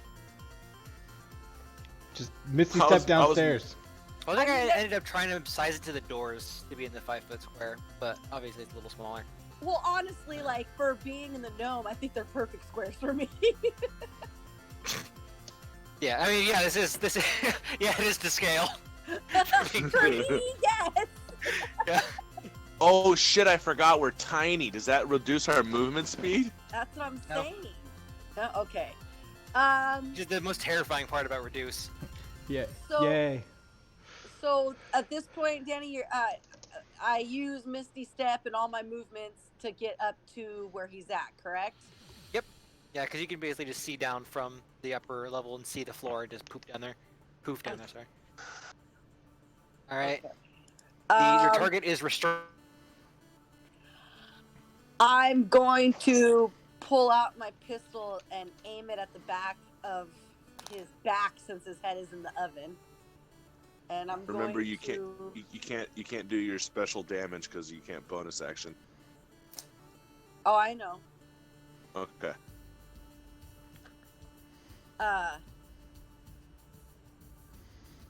You're gonna get a crit though right now, so it doesn't matter. Let's hope. Okay, that's what I'm doing. I'm getting a crit. Yeah. I have to roll the dice because I don't have my weapons in here yet. So, one pistol is going to be. Let's Just see. hit /R D20. Oh, you are. I'm an idiot. Does 12 hit?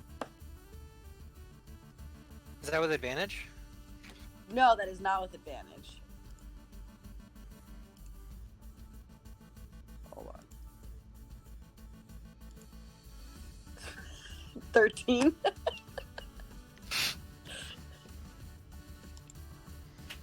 you want to use your inspiration? Oh, I have inspiration? Well, Sure. yeah. We're at the end game here, dude. We're going to pull out all the stops. All right, come on, D20. Don't be such an asshole to me tonight, because it's been such a jerk to me. All right, I'll take it. So, that's 21. 21. That will hit. Okay, so now I gotta. That'll be 11 damage.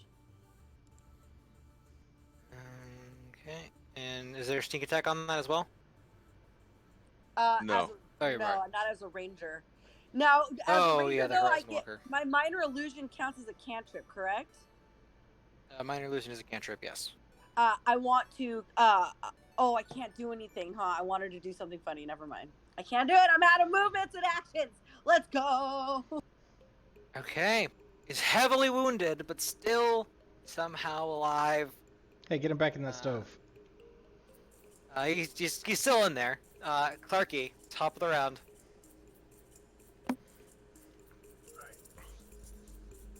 Did we ever find the phylactery? No, we didn't. No. Is that what we were But supposed you to know, be doing? you know it takes at least a couple of days to recorporate, like, what's the word I'm looking for? To make a new body.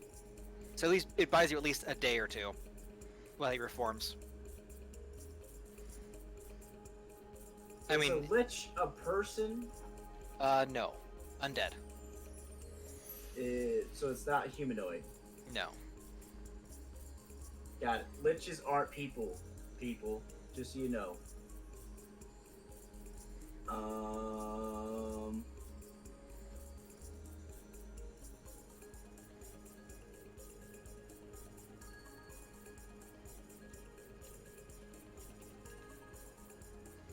To rejuvenate was the word you were looking for. That's right.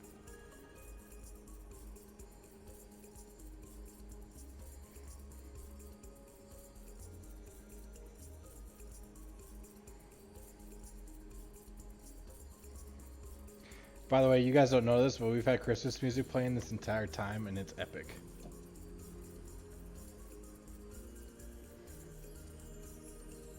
You cut off, Ben. Oh, we've had Christmas music playing this entire time, thanks to Pretzel, and it's been epic. Just so you know. I love it. Pretzel rocks. Clarky will badly dash to the edge of the stairs and produce Sally and hold an action to toss to pocket rock the lich if he tries to climb out of the oven.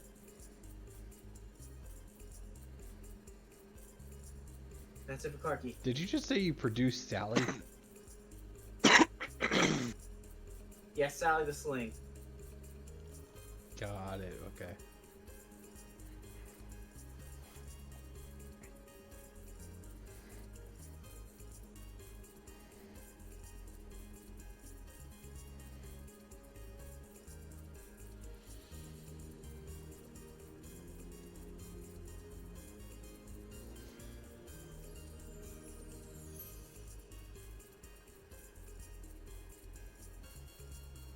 Hello?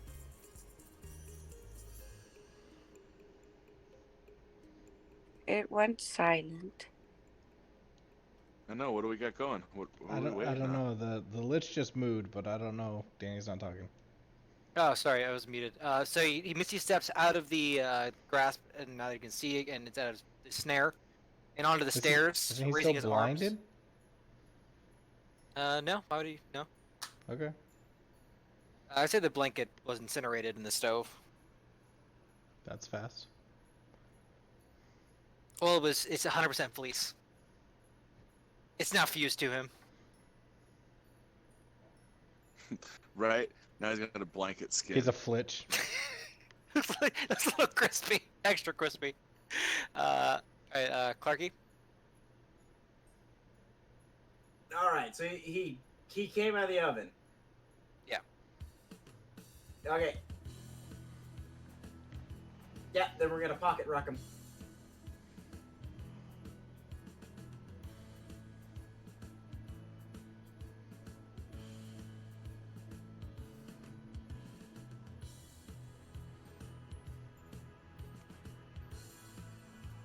So, that rock goes wild for a 7.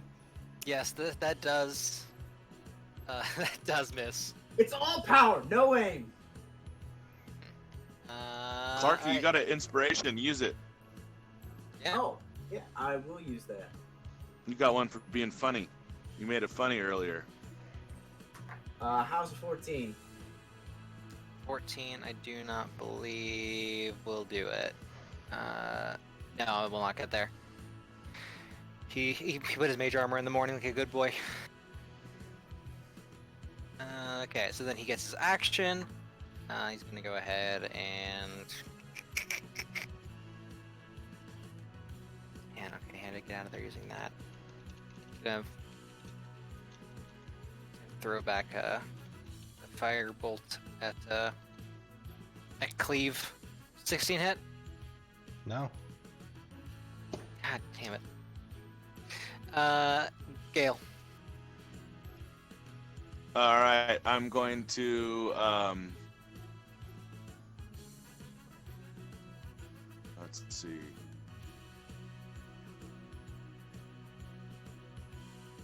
I don't get sneak attack because there's no one adjacent to him, right? That is correct. And he is currently at. All right, so I'm going to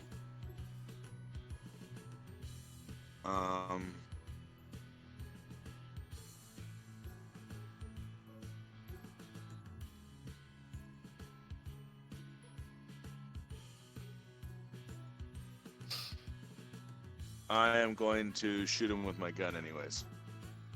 All right.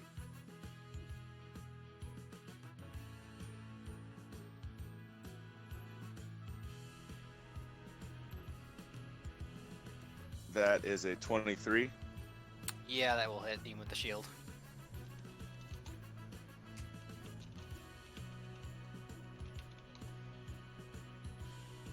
And that's 10 points of damage.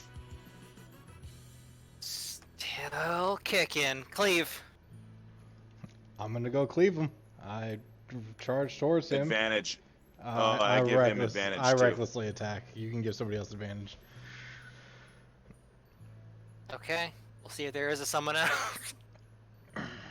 As this broken, shattered, fleece-covered form looks up at you in your insolence. Oh! Yeah, that first swing will miss.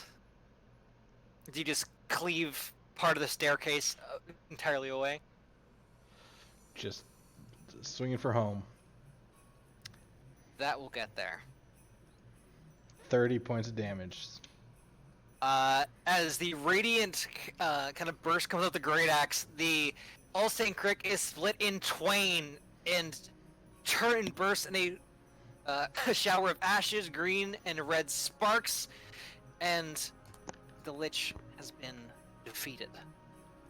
Standing in the burning husk of his manor home, you walk out victorious to a sea of children set free and confused about what just happened in there.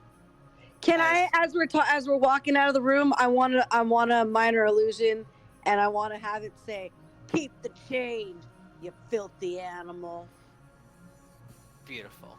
I say, does a lich have a nervous system? Because my axe is embedded into it. As you walk out spitting your one-liners, the Lich's mance begins to burn as you have set free yourself and your workmates, leaving you free to enjoy your midwinter festival unobstructed by work or anything. There's just ponies, all the dreams and toys of your delights, and a day of peace and happiness before you are teleported back to Faerun with Jerry in tow, having completed your mission. And that will wrap up our midwinter story. We go back to You've the gnome saved and I say, all the no children." more sausages. Only bacon from now on. He kind of looks up. Oh, glad you're alive. And he said, "Okay, just bacon better. Okay, bacon." He takes some notes, and begins to. Well, he as you approach. As you approach the cabin, it looks a little different, and as when he answers the door, you see Huckward is wearing a very kind of plain-looking eye patch and some what looks like a sweater and some kind of normal dumpy clothes. He kind of winks at all of you, and he seems to be playing up some sort of alternate persona for Jerry's benefit, as you do believe that he still does not want Jerry to know who he is. And as we close on a wonderful midwinter festival, all the urchins of the land set free to go home to their places, and some back to their families, as many children were tricked out of their homes. We close on our heroes, and from the vaults of the factories, you're able to find your midwinter wish trinket if you would like to take a toy with you from this adventure. Huckward will also allow you to keep your Department of Homeland Security issued cloaking device, and I'll disperse the rest of the rewards off air. Thank you all very much for playing and tuning in if you so did. I hope everybody has a wonderful, happy holiday, and I'm going to kick it over to Ben from Cleric Games to give you the rest of our announcements. Thank you all. Thank you, Danny, for running. Thank you. Our Tuesday adventure, or our Tuesday Cleric Talk, we're actually going to be doing a collateral damage special with Daniel doing a Christmas themed event. Other than that, we will not be streaming either this Thursday or next Thursday. But we will be doing Cleric Talk as usual. We're going to try to figure out when we can close out the Essential Kits beginning the new year. We got, fun things like Star Wars and all that stuff going on, holidays, Christmas season, you guys understand. But we will continue our regular Tuesday things. I'm not sure about, I actually have to ask you, Danny, whether or not we're doing Demons and Devils Christmas Eve. No. I'll be Okay. with my folks, so we'll take a short holiday hiatus. Perfect. And So then we will see you guys all in 2 weeks for Demons and Devils. Have a great one. Wait, Ben, did you What? make sure that you announced us the cool thing that we're doing for Christmas Eve? The Cleric Talk or the Collateral Damage Christmas thing? Yes. Yeah, I yeah. did. So Yeah. and you let them know that Danny's gonna be or not Danny, Daniel's gonna be coming in to do the whole thing, right? I did say that. How Yes. high You are did. you, You're the Cindy? best. I'm so high and I'm so tired. All right, so- everybody. Merry Christmas. We'll Jesus see you Christ. guys Tuesday. In the night, dude.